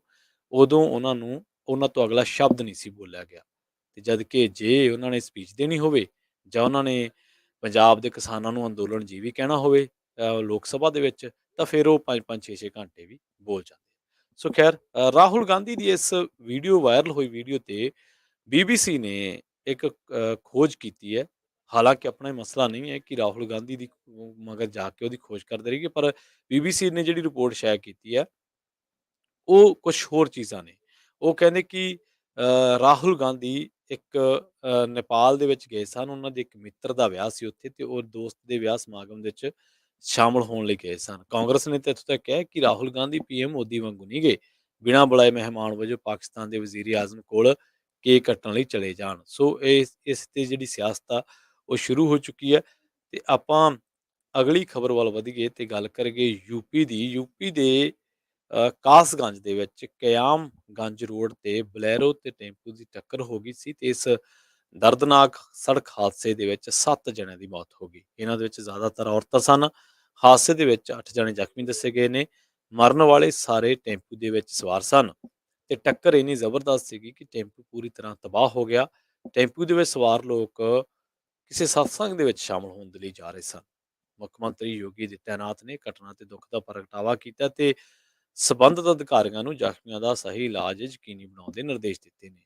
ਇਹ ਹੋਣਾ ਚਾਹੀਦਾ, ਸਰਕਾਰਾਂ ਦੇ ਫਰਜ਼ ਨੇ ਜ਼ਖਮੀਆਂ ਨੂੰ ਹਸਪਤਾਲ ਪਹੁੰਚਾਉਣਾ, ਪੀੜਤਾਂ ਦੀ ਮਦਦ ਕਰਨੀ ਜਾਂ ਜਿਹੜੇ ਵਿਕਟਮ ਨੇ ਉਹਨਾਂ ਨੂੰ ਮੁਆਵਜ਼ਾ ਦੇਣਾ, ਉਹਨਾਂ ਨੂੰ ਕਿਸੇ ਤਰੀਕੇ ਨਾਲ ਉਹਨਾਂ ਦੀ ਵਿੱਤੀ ਸਹਾਇਤਾ ਕਰਨੀ ਸਹੀ ਨੇ। ਪਰ ਟ੍ਰੈਫਿਕ ਦੇ ਇੰਤਜ਼ਾਮ ਸਹੀ ਤਰੀਕੇ ਨਾਲ ਕਰਨੇ ਇਹ ਵੀ ਸਰਕਾਰਾਂ ਦੇ ਫਰਜ਼ਾਂ ਦੇ ਵਿੱਚ ਹੀ ਆਉਂਦਾ। ਅਸੀਂ ਕਈ ਵਾਰੀ ਸਰਕਾਰ ਤੋਂ ਜਦੋਂ ਸਰਕਾਰ ਕਹਿੰਦੀ ਨਾ ਕਿ ਫਲਾਹ ਹਾਦਸੇ ਦੇ ਪੀੜਤਾਂ ਨੂੰ 2-2 ਲੱਖ, 1.5 ਲੱਖ, ਤਾਂ ਉਦੋਂ ਅਸੀਂ ਸਰਕਾਰ ਨੂੰ ਇਹਨਾਂ ਫਰਜ਼ਾਂ ਤੋਂ ਫਾਰਗ ਕਰ ਦਿੰਦੇ ਹਾਂ। ਮਮਤਾ ਬੈਨਰਜੀ ਨੇ ਇਸ ਸਮਾਗਮ ਦੇ ਵਿੱਚ ਭਾਜਪਾ ਤੇ ਨਿਸ਼ਾਨਾ ਸਾਧਿਆ। ਕੋਲਕਾਤਾ ਦੀ ਗੱਲ ਕਰਾਂਗੇ। ਪੱਛਮੀ ਬੰਗਾਲ ਦੀ ਮੁੱਖ ਮੰਤਰੀ ਮਮਤਾ ਬੈਨਰਜੀ ਨੇ ਇਸ ਸਮਾਗਮਾਂ ਦੇ ਵਿੱਚ ਕਿਹਾ ਕਿ ਭਾਰਤ ਦੇ ਵਿੱਚ ਫਿਰਕੂ ਤੌਰ ਤੇ ਵੰਡੀਆਂ ਪਾਉਣ ਦੀ ਰਾਜਨੀਤੀ ਸਹੀ ਰਾਜਨੀਤੀ ਨਹੀਂ ਹੈ। ਈਦ ਦੀ ਨਮਾਜ਼ ਦੇ ਵਿੱਚ ਸ਼ਾਮਲ ਹੋਈ ਮਮਤਾ ਨੇ ਲੋਕਾਂ ਨੂੰ ਅਪੀਲ ਕੀਤੀ ਹੈ ਕਿ ਉਹ ਡਰਨ ਨਾ ਤੇ ਬਿਹਤਰ ਭਵਿੱਖ ਦੇ ਲਈ ਇਕਜੁੱਟ ਰਹਿਣ। ਤ੍ਰਿਣਮੂਲ ਕਾਂਗਰਸ ਮੁਖੀ ਨੇ ਕਿਹਾ ਕਿ ਦੇਸ਼ ਦੀ ਸਥਿਤੀ ਠੀਕ ਨਹੀਂ ਹੈ। ਦੇਸ਼ ਦੇ ਵਿੱਚ ਪਾੜੋ ਤੇ ਰਾਜ ਕਰੋ ਦੀ ਨੀਤੀ ਅਤੇ ਵੱਖਵਾਦ ਦੀ ਰਾਜਨੀਤੀ ਠੀਕ ਨਹੀਂ ਹੈ। ਉਹਨਾਂ ਕਿਹਾ ਕਿ ਡਰੋ ਨਾ, ਲੜਾਈ ਜਾਰੀ ਰੱਖੋ। ਪੰਜਾਬ ਦੀਆਂ ਖਬਰਾਂ ਦਾ ਰੁਖ ਕਰਾਂਗੇ। ਗੱਲ ਕਰਾਂਗੇ ਕੋਟਕਪੂਰਾ ਦੀ, ਜਿੱਥੇ ਨਵੀਂ ਅਨਾਜ ਮੰਡੀ ਦੇ ਵਿੱਚ ਇੱਕ ਆੜ੍ਹਤੀਏ ਨੇ ਆਰਥਿਕ ਤੰਗੀ ਦੇ ਚੱਲਦਿਆਂ ਆਪਣੇ ਆਪ ਨੂੰ ਗੋਲੀ ਮਾਰ ਲਈ ਹੈ। ਖੁਦਕੁਸ਼ੀ ਤੋਂ ਪਹਿਲਾਂ ਉਸਨੇ 17 ਮਿੰਟ ਦੀ ਇੱਕ ਵੀਡੀਓ ਫੇਸਬੁੱਕ ਤੇ ਵਾਇਰਲ ਵੀ ਕੀਤੀ ਸੀ ਤੇ 4 ਸਫ਼ਿਆਂ ਦਾ ਸੁਸਾਈਡ ਨੋਟ ਵੀ ਲਿਖਿਆ। ਆਪਣੇ ਨੋਟ ਦੇ ਵਿੱਚ ਜੋ ਉਹਨੇ ਗੱਲਾਂ ਕਹੀਆਂ ਨੇ, ਉਹਨੇ ਕਿਹਾ ਕਿ ਪਿਛਲੇ ਸਮੇਂ ਤੋਂ ਆਰਥਿਕ ਤੰਗੀਆਂ ਕਰਕੇ ਉਹ ਕਮਜ਼ੋਰ ਚੱਲ ਰਿਹਾ ਸੀ, ਉਹਦਾ ਵਪਾਰ ਠੱਪ ਪਿਆ ਸੀ। ਪੁਲਿਸ ਮ੍ਰਿਤਕ ਦੇ ਪਰਿਵਾਰਕ ਮੈਂਬਰਾਂ ਦੇ ਬਿਆਨਾਂ ਦੇ ਆਧਾਰ ਤੇ ਕਾਰਵਾਈ ਕਰ ਰਹੀ ਹੈ। ਪਤਾ ਲੱਗਿਆ ਕਿ ਉਹ 75 ਨੰਬਰ ਦੁਕਾਨ ਦਾ ਮਾਲਕ ਸੀ ਤੇ ਪ੍ਰਮੋਦ ਕੁਮਾਰ ਸ਼ਰਮਾ ਉਹਦਾ ਨਾਂ ਸੀ। ਉਸ ਦੇ ਗੁਆਂਢ ਦੇ ਵਿੱਚ ਉਸ ਦੇ ਚਾਚੇ ਤੇ ਉਸ ਦੇ ਚਚੇਰੇ ਭਰਾ ਨੇ ਉਹਨੂੰ ਤੰਗ ਪਰੇਸ਼ਾਨ ਕਰਨਾ ਸ਼ੁਰੂ ਕਰ ਦਿੱਤਾ ਸੀ ਤੇ ਉਹਦੇ ਗਾਹਕਾਂ ਕੋਲ ਉਹਦੇ ਖਿਲਾਫ ਕਾਫੀ ਗਲਤ ਪ੍ਰਚਾਰ ਕੀਤਾ ਗਿਆ। 2 ਛੋਟੇ ਬੱਚਿਆਂ ਦੇ ਬਾਪ ਪ੍ਰਮੋਦ ਕੁਮਾਰ ਨੇ ਬਾਅਦ ਦੁਪਹਿਰ ਆਪਣੀ ਦੁਕਾਨ ਤੇ ਫੇਸਬੁੱਕ ਤੇ ਵੀਡੀਓ ਅਪਲੋਡ ਕੀਤੀ ਅਤੇ ਸੁਸਾਈਡ ਨੋਟ ਲਿਖਣ ਤੋਂ ਬਾਅਦ ਆਪਣੇ ਚਾਚੇ ਦੀ ਦੁਕਾਨ ਨੰਬਰ 76 ਤੇ ਆ ਕੇ ਆਪਣੇ ਆਪ ਨੂੰ ਗੋਲੀ ਮਾਰ ਲਈ। ਹਾੜੀ ਦੇ ਸੀਜ਼ਨ ਦੇ ਵਿੱਚ ਵੱਡੇ ਪੱਧਰ ਤੇ ਬਰਾਮਦ ਤੇ ਪੰਜਾਬ ਤੇ ਹਰਿਆਣਾ ਦੀਆਂ ਮੰਡੀਆਂ ਦੇ ਵਿੱਚ ਕਣਕ ਦੀ ਆਮਦ ਘੱਟ ਹੈ ਤੇ ਇਸ ਕਰਕੇ ਕੇਂਦਰ ਸਰਕਾਰ ਵੱਲੋਂ 1 ਮਈ ਤੱਕ ਕਣਕ ਦੀ ਖਰੀਦ 44% ਤੱਕ ਘੱਟ ਕਰਕੇ 162 ਲੱਖ ਟਨ ਹੀ ਰਹਿ ਗਈ ਹੈ। ਮੌਜੂਦਾ ਹਾੜੀ ਸੀਜ਼ਨ ਦੇ ਵਿੱਚ 1 ਮਈ ਤੱਕ ਸਰਕਾਰੀ ਏਜੰਸੀਆਂ ਵੱਲੋਂ ਹੁਣ ਤੱਕ ਲਗਭਗ 162 ਲੱਖ ਟਨ ਕਣਕ ਦੀ ਖਰੀਦ ਹੋ ਚੁੱਕੀ ਹੈ, ਜਦਕਿ ਪਿਛਲੇ ਵਰੇ ਇਹ 288 ਲੱਖ ਟਨ ਸੀ। ਆંકੜਿਆਂ ਦੀ ਜੇਕਰ ਗੱਲ ਕਰੀਏ ਤਾਂ 14,70,000 ਕਿਸਾਨਾਂ ਨੂੰ ਐਮਐਸਪੀ ਤੇ ਖਰੀਦ ਨਾ ਹੋਣ ਕਰਕੇ ਇਸ ਵਾਰੀ 32,633 ਕਰੋੜ ਰੁਪਏ ਦਾ ਲਾਭ ਵੀ ਹੋਇਆ। ਹੁਣ ਤੱਕ ਲਗਭਗ 9,63,000 ਲੱਖ ਟਨ ਜਿਹੜੀ ਆ ਉਹ ਕਣਕ ਪ੍ਰਾਈਵੇਟ ਖਰੀਦਦਾਰਾਂ ਵੱਲੋਂ 21 ਅਪ੍ਰੈਲ ਤੱਕ ਬਾਹਰ ਭੇਜੀ ਜਾ ਚੁੱਕੀ ਹੈ। ਇੱਥੇ ਦੱਸਣਾ ਬਣਦਾ ਹੈ ਕਿ ਰੂਸ ਤੇ ਯੂਕਰੇਨ ਦੇ ਵਿੱਚ ਚੱਲ ਰਹੇ ਜੰਗ ਕਰਕੇ ਕਣਕ ਦੀਆਂ ਕੀਮਤਾਂ ਦੇ ਵਿੱਚ ਥੋੜ੍ਹਾ ਜਿਹਾ ਇਜ਼ਾਫਾ ਦੇਖਿਆ ਜਾ ਰਿਹਾ। ਥੋੜ੍ਹਾ ਜਿਹਾ ਪ੍ਰਾਈਵੇਟ ਜਿਹੜੇ ਪਲੇਅਰ ਨੇ ਉਹ ਜ਼ਿਆਦਾ ਮੁੱਲ ਦੇ ਰਹੇ ਨੇ ਕਿਸਾਨਾਂ ਨੂੰ। ਪਰ ਜੇਕਰ ਅਸੀਂ ਇਹ ਗੱਲ ਨੂੰ ਲੈ ਕੇ ਬਹਿ ਜਾਈਏ ਕਿ 14,70,000 ਕਿਸਾਨਾਂ ਨੇ ਐਮਐਸਪੀ ਤੇ ਕਣਕ ਨਹੀਂ ਵੇਚੀ ਤੇ ਇਸ ਕਰਕੇ ਉਹਨਾਂ ਨੂੰ 32,633 ਕਰੋੜ ਦਾ ਮੁਨਾਫਾ ਹੋਇਆ ਤੇ ਮਾਫ਼ ਕਰਨਾ, ਫਿਰ ਇਹੀ ਗੱਲਾਂ ਭਾਜਪਾ ਕਹਿਣ ਲੱਗ ਜੂਗੀ ਕਿ ਕੀ ਅਸੀਂ ਤਾਂ ਪਹਿਲਾਂ ਹੀ ਕਹਿੰਦੇ ਸੀਗੇ ਕਿ ਪ੍ਰਾਈਵੇਟ ਮੰਡੀ ਚੰਗੀ ਹੈ ਤੇ ਕਿਸਾਨ ਬਿੱਲ ਕਿਸਾਨਾਂ ਦੇ ਹਿੱਤ ਦੇ ਵਿੱਚ ਨੇ। ਪਰ ਇਹ ਚੀਜ਼ਾਂ ਕਿਸਾਨ ਖੇਤੀ ਕਾਨੂੰਨਾਂ ਨਾਲ ਨਹੀਂ ਜੋੜ ਕੇ ਦੇਖੀਆਂ ਜਾ ਸਕਦੀਆਂ। ਇਹ ਇੱਕ ਇੰਟਰਨੈਸ਼ਨਲ ਕ੍ਰਾਈਸਿਸ ਆ ਜਿਹਦੇ ਕਰਕੇ ਪ੍ਰਾਈਵੇਟ ਮੰਡੀ ਥੋੜ੍ਹੀ ਖੁੱਲੀ ਹੋਈ ਆ, ਜਦਕਿ ਪ੍ਰਾਈਵੇਟ ਮੰਡੀ ਮੱਧ ਪ੍ਰਦੇਸ਼ ਦੇ ਵਿੱਚ ਵੀ ਆ। ਉੱਥੇ ਕਣਕ ਦੇ ਰੇਟ ਵੇਖ ਲਓ, ਬਿਹਾਰ ਦੇ ਵਿੱਚ ਵੀ ਹੈ, ਯੂਪੀ ਦੇ ਵਿੱਚ ਵੀ ਕੁਝ ਹਿੱਸਿਆਂ ਦੇ ਵਿੱਚ ਹੈ ਪ੍ਰਾਈਵੇਟ ਮੰਡੀ। ਤਾਂ ਜਿਹੜੀ ਆ ਉਹ ਨਰਮੇ ਤੇ ਵੀ ਆ। ਨਰਮਾ ਕਈ ਕਿਤੇ 10,000 ਨੂੰ ਚੱਲ ਜਾਂਦਾ ਤੇ ਕਿਤੇ ਜਿਹੜਾ ਭਾਅ ਹੁੰਦਾ 56-5700 ਮਿਥਿਆ, ਕਿਉਂਕਿ ਉੱਥੇ ਕਾਨੂੰਨੀ ਗਰੰਟੀ ਹੈ ਨਹੀਂ ਖਰੀਦ ਦੀ ਤੇ ਉਦੋਂ ਭਾਅ ਕਈ ਵਾਰੀ 4500 ਤੇ ਵੀ ਵੇਚਣਾ ਪੈਂਦਾ। ਇਹੀ ਹਾਲ ਬਾਸਪਤੀ ਦਾ, ਪ੍ਰਾਈਵੇਟ ਮੰਡੀ ਹੈ, ਬਾਸਪਤੀ ਦੀ ਕੋਈ ਐਮਐਸਪੀ ਤਾਂ ਹੈ ਨਹੀਂਗੀ। ਕਦੇ ਕਿਸਾਨ ਵੇਚ ਜਾਂਦਾ ਉਹਨੂੰ 28-2900 ਦਾ ਭਾਅ ਵੀ ਮਿਲ ਜਾਂਦਾ, ਕਦੇ ਉਹਨੂੰ 1500-1600 ਨੂੰ ਵੀ ਵੇਚਣੀ ਪੈਂਦੀ ਹੈ। ਸੋ ਇਹ ਚੀਜ਼ਾਂ ਤਰਕ ਜਿਹੜੇ ਆ ਕਿਤੇ ਕਿਤੇ ਲਾਗੂ ਹੁੰਦੇ ਆ, ਹਰੇਕ ਥਾਂ ਇਹਨਾਂ ਚੀਜ਼ਾਂ ਨੂੰ ਲਾਗੂ ਕਰਕੇ ਨਹੀਂ ਦੇਖਿਆ ਜਾ ਸਕਦਾ। ਅਗਲੀ ਖਬਰ ਦੀ ਜੇਕਰ ਗੱਲ ਕਰੀਏ PSIC ਦੇ ਵਿੱਚ ਰਿਟਾਇਰਡ ਜਿਹੜੇ ਅਫਸਰ ਨੇ, ਉਹਨਾਂ ਨੂੰ ਤੈਨਾਤ ਕੀਤਾ ਗਿਆ ਤੇ ਇਸ ਤੋਂ ਵਿਵਾਦ ਹੋ ਗਿਆ। ਪੰਜਾਬ ਲਘੂ ਉਦਯੋਗ ਤੇ ਨਿਰਯਾਤ ਨਿਗਮ ਆ ਜਿਹੜਾ ਚੰਡੀਗੜ੍ਹ ਦੇ ਵਿੱਚ, ਉਹਦੇ 'ਚੋਂ ਸੇਵਾ ਮੁਕਤ ਜਿਹੜੇ ਬਜ਼ੁਰਗ ਅਫਸਰ ਹੋਏ ਆ, ਸਰਕਾਰ ਜਾਂ ਉੱਚ ਅਧਿਕਾਰੀਆਂ ਦੀ ਮਿਹਰਬਾਨੀ ਸਦਕਾ ਨਿਯਮਾਂ ਦੀ ਕਥਿਤ ਤੌਰ ਤੇ ਧੱਜੀਆਂ ਉਡਾਈਆਂ ਗਈਆਂ ਤੇ ਬੈਕਡੋਰ ਐਂਟਰੀ ਰਾਹੀਂ ਆਊਟਸੋਰਸਰ ਅਫਸਰ ਵਜੋਂ ਕੰਮ ਕਰ ਰਹੇ ਆ ਤੇ ਸਰਕਾਰੀ ਖਜ਼ਾਨੇ ਨੂੰ ਮੋਟਾ ਚੂਨਾ ਲਾ ਰਹੇ ਆ। ਹੈਰਾਨੀ ਦੀ ਗੱਲ ਤਾਂ ਇਹ ਹੈ ਕਿ ਇਹਨਾਂ ਦੇ ਵਿੱਚੋਂ ਬਹੁਤੇ ਅਫਸਰਾਂ ਨੂੰ ਸੇਵਾ ਮੁਕਤੀ ਤੋਂ ਬਾਅਦ ਭਰਤੀ ਕਰਨ ਦੇ ਲਈ ਕੋਈ ਇਸ਼ਤਿਹਾਰ ਵੀ ਨਹੀਂ ਦਿੱਤੇ ਗਏ। PSIE ਦੇ ਜਿਹੜੇ ਸਟਾਫ ਐਸੋਸੀਏਸ਼ਨ ਦੇ ਨਿਗਮ ਡਾਇਰੈਕਟਰ ਨੂੰ ਪੱਤਰ ਲਿਖ ਕੇ ਕਾਰਵਾਈ ਦੀ ਮੰਗ ਕੀਤੀ ਹੈ। ਪੰਜਾਬ ਸਰਕਾਰ ਤੋਂ ਵੀ ਨਿਗਮ ਦੇ ਵਿੱਚ ਚੱਲ ਰਹੀਆਂ ਬੇਨਿਯਮਾਂ ਦੇ ਵੱਲ ਧਿਆਨ ਦੇਣ ਦੀ ਮੰਗ ਕੀਤੀ ਹੈ ਤੇ ਐਸੋਸੀਏਸ਼ਨ ਦੇ ਪ੍ਰਧਾਨ ਹਰਕੇਸ਼ ਰਾਣਾ ਤੇ ਜਨਰਲ ਸਕੱਤਰ ਤਾਰਾ ਸਿੰਘ ਨੇ ਗੱਲ ਕਹੀ ਹੈ ਕਿ ਨਿਗਮ ਦੇ ਵਿੱਚ ਚੀਫ ਟੈਕਨੀਕਲ ਕੰਸਲਟੈਂਟ ਦੀ ਭਰਤੀ ਜਿਹੜੀ ਹੈ ਸੇਵਾ ਮੁਕਤ ਅਫਸਰ, ਇੱਕ IAS ਅਫਸਰ ਦੀ ਪਤਨੀ ਨੂੰ ਇੰਪੋਰੀਅਮ ਦੇ ਵਿੱਚ ਸੀਨੀਅਰ ਕੰਸਲਟੇਟ ਤੇ ਇੱਕ ਹੋਰ IAS ਅਫਸਰ ਨੂੰ ਕੰਸਲਟੈਂਟ ਰੱਖ ਕੇ ਸਰਕਾਰੀ ਖਜ਼ਾਨੇ ਉੱਤੇ ਲੱਖਾਂ ਰੁਪਏ ਦਾ ਬੋਝ ਪਾ ਦਿੱਤਾ ਗਿਆ। ਉਹਨਾਂ ਨੇ ਇਹ ਵੀ ਗੱਲ ਕਹੀ ਹੈ ਕਿ ਨਿਗਮ ਦੇ ਵਿੱਚੋਂ ਸੇਵਾ ਮੁਕਤ ਅਫਸਰ ਜਿਹੜੇ ਆ 3 ਸਾਲਾਂ ਤੋਂ ਨਿਗਮ ਦੇ ਵਿੱਚ ਚੀਫ ਟੈਕਨੀਕਲ ਕੰਸਲਟੈਂਟ ਦੇ ਵਜੋਂ ਕੰਮ ਕਰ ਰਿਹਾ, ਜਿਸ ਦੀ ਉਮਰ ਹੁਣ 73 ਸਾਲ ਹੈ, ਜਦੋਂ ਕਿ ਪੰਜਾਬ ਸਰਕਾਰ ਦੇ ਨਿਯਮਾਂ ਦੇ ਮੁਤਾਬਕ ਆਊਟਸੋਰਸਿੰਗ ਅਤੇ ਕੰਟਰੈਕਟ ਦੀ ਉੱਪਰਲੀ ਸੀਮਾ ਜਿਹੜੀ ਹੈ ਉਮਰ ਦੀ ਉਹ 65 ਸਾਲ ਹੈ। ਜਿਸ ਐਗਰੀਮੈਂਟ ਰਾਹੀਂ ਇਹ ਅਧਿਕਾਰੀ ਕੰਟਰੈਕਟ ਉੱਤੇ ਰੱਖਿਆ ਗਿਆ ਹੈ, ਉਸ ਮੁਤਾਬਕ ਉਹਨੂੰ 1 ਲੱਖ ਰੁਪਈਆ ਤਾਂ ਤਨਖਾਹ ਦਿੱਤੀ ਜਾਣੀ ਹੈ ਤੇ ਐਗਰੀਮੈਂਟ ਦੇ ਵਿੱਚ ਇੰਕਰੀਮੈਂਟ ਦੀ ਵੀ ਕੋਈ ਸ਼ਰਤ ਨਹੀਂ ਸੀ, ਪਰ ਪਿਛਲੇ ਸਾਲਾਂ ਤੋਂ ਉਸ ਦੀ ਤਨਖਾਹ ਦੇ ਵਿੱਚ ਹਰ ਸਾਲ 30 ਤੋਂ 35,000 ਰੁਪਏ ਤੱਕ ਦਾ ਸਾਲਾਨਾ ਵਾਧਾ ਹੋ ਗਿਆ। ਇੱਕ ਹੋਰ ਸੇਵਾ ਮੁਕਤ IAS ਅਫਸਰ ਨੂੰ ਵੀ ਬੈਕਡੋਰ ਐਂਟਰੀ ਰਾਹੀਂ ਕੰਸਲਟੈਂਟ ਰੱਖਿਆ ਗਿਆ। ਇਹ ਅਧਿਕਾਰੀ ਕਦੇ ਵੀ ਆਪਣੀ ਡਿਊਟੀ ਨਹੀਂ ਕਰਦਾ ਕਿਉਂਕਿ ਕਿਸੇ ਦੂਜੇ ਸੂਬੇ ਦੇ ਵਿੱਚ ਰਹਿੰਦਾ ਹੈ ਤੇ ਜਿਸ ਦਿਨ ਇਹ ਅਧਿਕਾਰੀ ਅਫਸਰ ਸਾਹਿਬ ਜਿਹੜੇ ਦਫ਼ਤਰ ਆਉਂਦੇ ਆ, ਉਸ ਦਿਨ ਹਵਾਈ ਸਫ਼ਰ ਤੇ ਹੋਰਾਂ ਹਜ਼ਾਰਾਂ ਰੁਪਏ ਦੇ ਭੱਤਿਆਂ ਨੂੰ ਰਾਹੀਂ ਨਿਗਮ ਨੂੰ ਵਿੱਤੀ ਨੁਕਸਾਨ ਪਹੁੰਚਾਇਆ ਜਾ ਰਿਹਾ। ਇਹਨੂੰ ਕਹਿੰਦਾ ਜੋਕਾਂ, ਜਿਹੜੀਆਂ ਸਾਡੇ ਸਿਸਟਮ ਨੂੰ ਲੱਗੀਆਂ ਹੋਈਆਂ ਨੇ। 73 ਸਾਲਾਂ ਦੇ ਬੰਦੇ ਲੱਖ ਲੱਖ ਰੁਪਈਆ ਤਨਖਾਹ ਲੈ ਰਹੇ ਨੇ। IAS ਅਫਸਰ ਜਿਹੜਾ ਕਿਸੇ ਹੋਰ ਸੂਬੇ ਦੇ ਵਿੱਚ ਰਹਿੰਦਾ, ਉਹ ਇੱਥੇ ਬੈਕਡੋਰ ਐਂਟਰੀ ਰਾਹੀਂ ਕੰਸਲਟੈਂਟ ਰੱਖਿਆ ਗਿਆ। ਜਿੱਦੇ ਉਹ ਆਉਂਦਾ ਤੇ ਹਵਾਈ ਸਫ਼ਰ ਉਹਦਾ ਲੋਕਾਂ ਦੇ ਦਿੱਤੇ ਟੈਕਸ ਦੇ ਵਿੱਚੋਂ ਜਾਂਦਾ ਵਾ। ਕਮਾਲ ਦੀ ਗੱਲ ਹੈ, ਇਹਨਾਂ ਲੋਕਾਂ ਕੋਲ ਇਹ ਕੈਸੀ ਜਾਦੂ ਦੀ ਛੜੀ ਹੈ ਕਿ ਸਰਕਾਰੀ ਕੁਰਸੀਆਂ ਛੱਡਦੇ ਹੀ ਨਹੀਂ, ਉੱਤੇ ਜੰਮੇ ਹੀ ਪਏ ਆ। ਜਦਕਿ ਚੰਡੀਗੜ੍ਹ ਦੇ ਵਿੱਚ ਹੀ, ਅਸੀਂ ਨਹੀਂ ਕਹਿੰਦੇ ਕਿ ਪੰਜਾਬ ਜਾਂ ਹਰਿਆਣਾ, ਚੰਡੀਗੜ੍ਹ ਦੇ ਵਿੱਚ ਵੀ ਬਥੇਰੇ ਲਾਇਕ ਮੁੰਡੇ ਕੁੜੀਆਂ, ਨੌਜਵਾਨ ਮੁੰਡੇ ਕੁੜੀਆਂ ਜਿਹੜੇ 10-10 15-15 ਹਜ਼ਾਰ ਤੇ ਪ੍ਰਾਈਵੇਟ ਜੌਬਸ ਕਰਦੇ ਆ। ਕਿ ਉਹਨਾਂ ਨੂੰ ਇਹ ਮੌਕਾ ਨਹੀਂ ਮਿਲਣਾ ਚਾਹੀਦਾ? ਇਹਨਾਂ ਲੋਕਾਂ ਨੇ ਰਜਿਸਟਰੀਆਂ ਥੋੜ੍ਹਾ ਕਰਾਈਆਂ ਕੁਰਸੀਆਂ ਦੇ ਨਾਲ। ਜੰਡਿਆਲਾ ਗੁਰੂ ਦਾ ਰੁਖ ਕਰਾਂਗੇ। ਖਬਰ ਥੋੜ੍ਹੀ ਜਿਹੀ ਉਦਾਸ ਆ ਰਹੀ ਹੈ ਇੱਥੋਂ। ਨੰਗਲ ਦਿਆਲ ਸਿੰਘ ਪਿੰਡ ਹੈ ਇੱਥੇ, ਜੰਡਿਆਲਾ ਗੁਰੂ ਥਾਣਾ ਜੰਡਿਆਲਾ ਗੁਰੂ ਜਿਹੜਾ ਹੈ, ਉੱਥੇ ਇੱਕ ਨੌਜਵਾਨ ਦਾ ਤੇਜ਼ਧਾਰ ਹਥਿਆਰਾਂ ਦੇ ਨਾਲ ਕਤਲ ਕਰ ਦਿੱਤਾ ਗਿਆ। ਪਤਾ ਲੱਗਿਆ ਹੈ ਕਿ ਇਹ ਮੁੰਡਾ ਜਿਹੜਾ ਸੀਗਾ, ਇਹਦਾ ਨਾਂ ਧਰਮਜੀਤ ਸੀਗਾ ਤੇ ਇਹਦਾ ਪਿਤਾ ਦਾ ਨਾਮ ਹੈ ਲਖਵਿੰਦਰ ਸਿੰਘ। ਕਤਲ ਦੇ ਕਾਰਨ ਦਾ ਜਿਹੜਾ ਕਾਰਨ ਆ, ਉਹ ਮ੍ਰਿਤਕ ਦੇ ਪਿੰਡ ਦੀ ਔਰਤ ਦੱਸੀ ਗਈ ਹੈ, ਜੋ ਆਪਣੇ ਪਤੀ ਨੂੰ ਛੱਡ ਕੇ ਧਰਮਜੀਤ ਦੇ ਨਾਲ ਰਹਿ ਰਹੀ ਸੀ। ਮੰਨਿਆ ਇਹ ਜਾ ਰਿਹਾ ਕਿ ਇਸੇ ਕਰਕੇ ਦੋਹਾਂ ਪਰਿਵਾਰਾਂ ਦੇ ਵਿੱਚ ਆਪਸੀ ਅਣਬਣ ਵੱਧਦੀ ਗਈ ਤੇ ਕਈ ਵਾਰ ਝਗੜੇ ਵੀ ਹੋਏ ਸਨ। ਪਤਾ ਲੱਗਿਆ ਕਿ ਦੋਨਾਂ ਧੜਿਆਂ ਦੇ ਵਿੱਚ ਲੰਘੀ ਰਾਤ ਨੂੰ ਇੱਕ ਝਗੜਾ ਹੋਇਆ ਸੀ ਤੇ ਪਰਿਵਾਰ ਵਾਲਿਆਂ ਨੇ ਦੱਸਿਆ ਕਿ ਸਵੇਰੇ ਜਦੋਂ ਧਰਮਜੀਤ ਸਿੰਘ ਸੈਰ ਕਰਨ ਨੂੰ ਜਾ ਰਿਹਾ ਸੀ ਤੇ ਪਿੰਡ ਦੇ ਹੀ ਕੁਝ ਬੰਦੇ, ਜਿਨ੍ਹਾਂ ਦੇ ਵਿੱਚ ਸੁਖਦੇਵ ਦਾ ਨਾਮ ਆਉਂਦਾ, ਸੁਖਦੇਵ ਸਿੰਘ ਹੈ, ਛਿੰਦਾ ਹੈ, ਜੋਬਨ ਹੈ, ਉਹਨਾਂ ਨੇ ਇਸ ਮੁੰਡੇ ਉੱਤੇ, ਜਿਹਦਾ ਨਾਂ ਧਰਮਜੀਤ ਦੱਸਿਆ ਗਿਆ, ਉਹਦੇ ਉੱਤੇ ਤੇਜ਼ਧਾਰ ਹਥਿਆਰਾਂ ਦੇ ਨਾਲ ਹਮਲਾ ਕਰ ਦਿੱਤਾ ਤੇ ਮੌਕੇ ਤੇ ਹੀ ਉਹਦੀ ਜਿਹੜੀ ਹੈ ਮੌਤ ਹੋ ਗਈ। ਹੁਣ ਪੁਲਿਸ ਨੇ ਮਾਮਲਾ ਦਰਜ ਕਰ ਲਿਆ ਤੇ ਕਤਲ ਦੀ ਜਾਂਚ ਕਰ ਰਹੀ ਹੈ ਤੇ ਕਿਸੇ ਵੀ ਦੋਸ਼ੀ ਨੂੰ ਪੁਲਿਸ ਕਹਿੰਦੀ ਹੈ ਵੀ ਅਸੀਂ ਬਖਸ਼ਣਾ ਨਹੀਂ ਹੈ। ਪੁਲਿਸ ਨੇ 3 ਔਰਤਾਂ ਸਮੇਤ 9 ਲੋਕਾਂ ਨੂੰ ਹਿਰਾਸਤ ਦੇ ਵਿੱਚ ਵੀ ਲਿਆ ਤੇ ਲਾਸ਼ ਪੋਸਟਮਾਰਟਮ ਦੇ ਲਈ ਅੰਮ੍ਰਿਤਸਰ ਭੇਜ ਦਿੱਤੀ ਹੈ। ਪੰਜਾਬੀ ਰੇਡੀਓ USA ਦੇ ਪ੍ਰੋਗਰਾਮ ਖਬਰ ਤੇ ਨਜ਼ਰ ਨੂੰ ਹੁਣ ਆਪਾਂ ਇੱਥੇ ਹੀ ਸਮਾਪਤ ਕਰਾਂਗੇ। ਜਾਂਦੇ ਜਾਂਦੇ ਸਾਡੇ ਸਪਾਂਸਰਸ ਦੇ ਉੱਤੇ ਇੱਕ ਨਜ਼ਰ ਹੋਰ ਮਾਰਦੇ ਹਾਂ ਤੇ ਉਹਨਾਂ ਦਾ ਧੰਨਵਾਦ ਵੀ ਕਰਦੇ ਹਾਂ। ਤੇ ਤੁਹਾਨੂੰ ਵੀ ਇਹ ਗੱਲ ਦੱਸਣਾ ਚਾਹੁੰਦੇ ਕਿ ਜੇਕਰ ਤੁਸੀਂ ਕਿਸੇ ਵੀ ਕਾਰੋਬਾਰ ਨੂੰ ਕਾਰੋਬਾਰ ਦੀ ਐਡ ਕਰਨਾ ਚਾਹੁੰਦੇ ਹੋ ਜਾਂ ਕਿਸੇ ਪ੍ਰੋਗਰਾਮ ਨੂੰ ਸਪਾਂਸਰ ਕਰਨਾ ਚਾਹੁੰਦੇ ਹੋ, ਤਾਂ ਨੰਬਰ ਹੈ 408 272 5200। ਤਾਂ ਤੁਸੀਂ ਵੀ ਕਿਸੇ ਵੀ ਪ੍ਰੋਗਰਾਮ ਨੂੰ ਸਪਾਂਸਰ ਜਿਹੜਾ ਉਹ ਕਰ ਸਕਦੇ ਹੋ। ਸਾਡੇ ਅੱਜ ਦੇ ਪ੍ਰੋਗਰਾਮ ਦੇ ਸਪਾਂਸਰ ਸਨ ਖਾਲਸਾ ਇੰਸ਼ੋਰੈਂਸ ਏਜੰਸੀ ਵਾਲੇ। ਕਿਸੇ ਵੀ ਤਰ੍ਹਾਂ ਦੀ ਇੰਸ਼ੋਰੈਂਸ ਕਰਵਾਉਣੀ ਆ, ਵਧੀਆ ਸੇਵਾਵਾਂ ਦੇਣਗੇ। 408 272 2500 ਉਹਨਾਂ ਦਾ ਨੰਬਰ ਡਾਇਲ ਕਰ ਸਕਦੇ ਹੋ। ਟਰਕੀਆਨਾ ਇਮੀਗ੍ਰੇਸ਼ਨ ਲਾਅ ਫਾਰਮ ਵਾਲੇ ਜੇ ਟਰਕੀਆਨਾ ਇਮੀਗ੍ਰੇਸ਼ਨ ਬਾਬਤ ਕੋਈ ਸਲਾਹ ਕਰਨੀ ਹੈ, ਕੋਈ ਸਵਾਲ ਹੈ, ਤਾਂ ਜੇ ਦੇ ਨਾਲ ਸੰਪਰਕ ਕੀਤਾ ਜਾ ਸਕਦਾ। ਨੰਬਰ ਹੈ ਜੀ 415 909 0503। ਜ਼ੈਂਡਰ ਗਰੁੱਪ ਵਾਲੇ, ਤੁਸੀਂ ਹੋਮ ਲੋਨ ਲੈਣਾ ਹੈ, ਘਰ ਖਰੀਦਣਾ ਜਾਂ ਘਰ ਵੇਚਣਾ ਹੈ, ਤੇ ਇਹਨਾਂ ਦੇ ਨਾਲ ਸੰਪਰਕ ਕਰ ਸਕਦੇ ਹੋ। 855 905 2575 2575 ਇਹਨਾਂ ਦਾ ਨੰਬਰ ਹੈ। ਸੋ ਮੈਨੂੰ ਪ੍ਰਵੀਨ ਸ਼ਰਮਾ ਨੂੰ ਇੱਥੇ ਦਿਓ ਇਜਾਜ਼ਤ। ਪੰਜਾਬੀ ਰੇਡੀਓ USA ਦੇ ਨਾਲ ਇਸ ਤਰ੍ਹਾਂ ਜੁੜੇ ਰਹੋ। ਅਗਲਾ ਪ੍ਰੋਗਰਾਮ ਲੈ ਕੇ ਆ ਰਹੇ ਨੇ ਰਾਜਕਰਨਵੀਰ ਸਿੰਘ ਜੀ ਤੇ ਉਹਨਾਂ ਦੇ ਨਾਲ ਹੋਣਗੇ ਹਰਜੋਤ ਸਿੰਘ ਜੀ। ਅਮਰੀਕਾ ਦੇ ਵਿੱਚ ਵਾਪਰੀਆਂ ਅਹਿਮ ਘਟਨਾਵਾਂ ਬਾਰੇ ਤੁਹਾਨੂੰ ਦੇਣਗੇ ਖਾਸ ਜਾਣਕਾਰੀਆਂ। ਮਿਲਦੇ ਆ ਫਿਰ। ਸਤਿ ਸ਼੍ਰੀ ਅਕਾਲ। ਸੁਣਦੇ ਰਹੋ ਪੰਜਾਬੀ ਰੇਡੀਓ USA।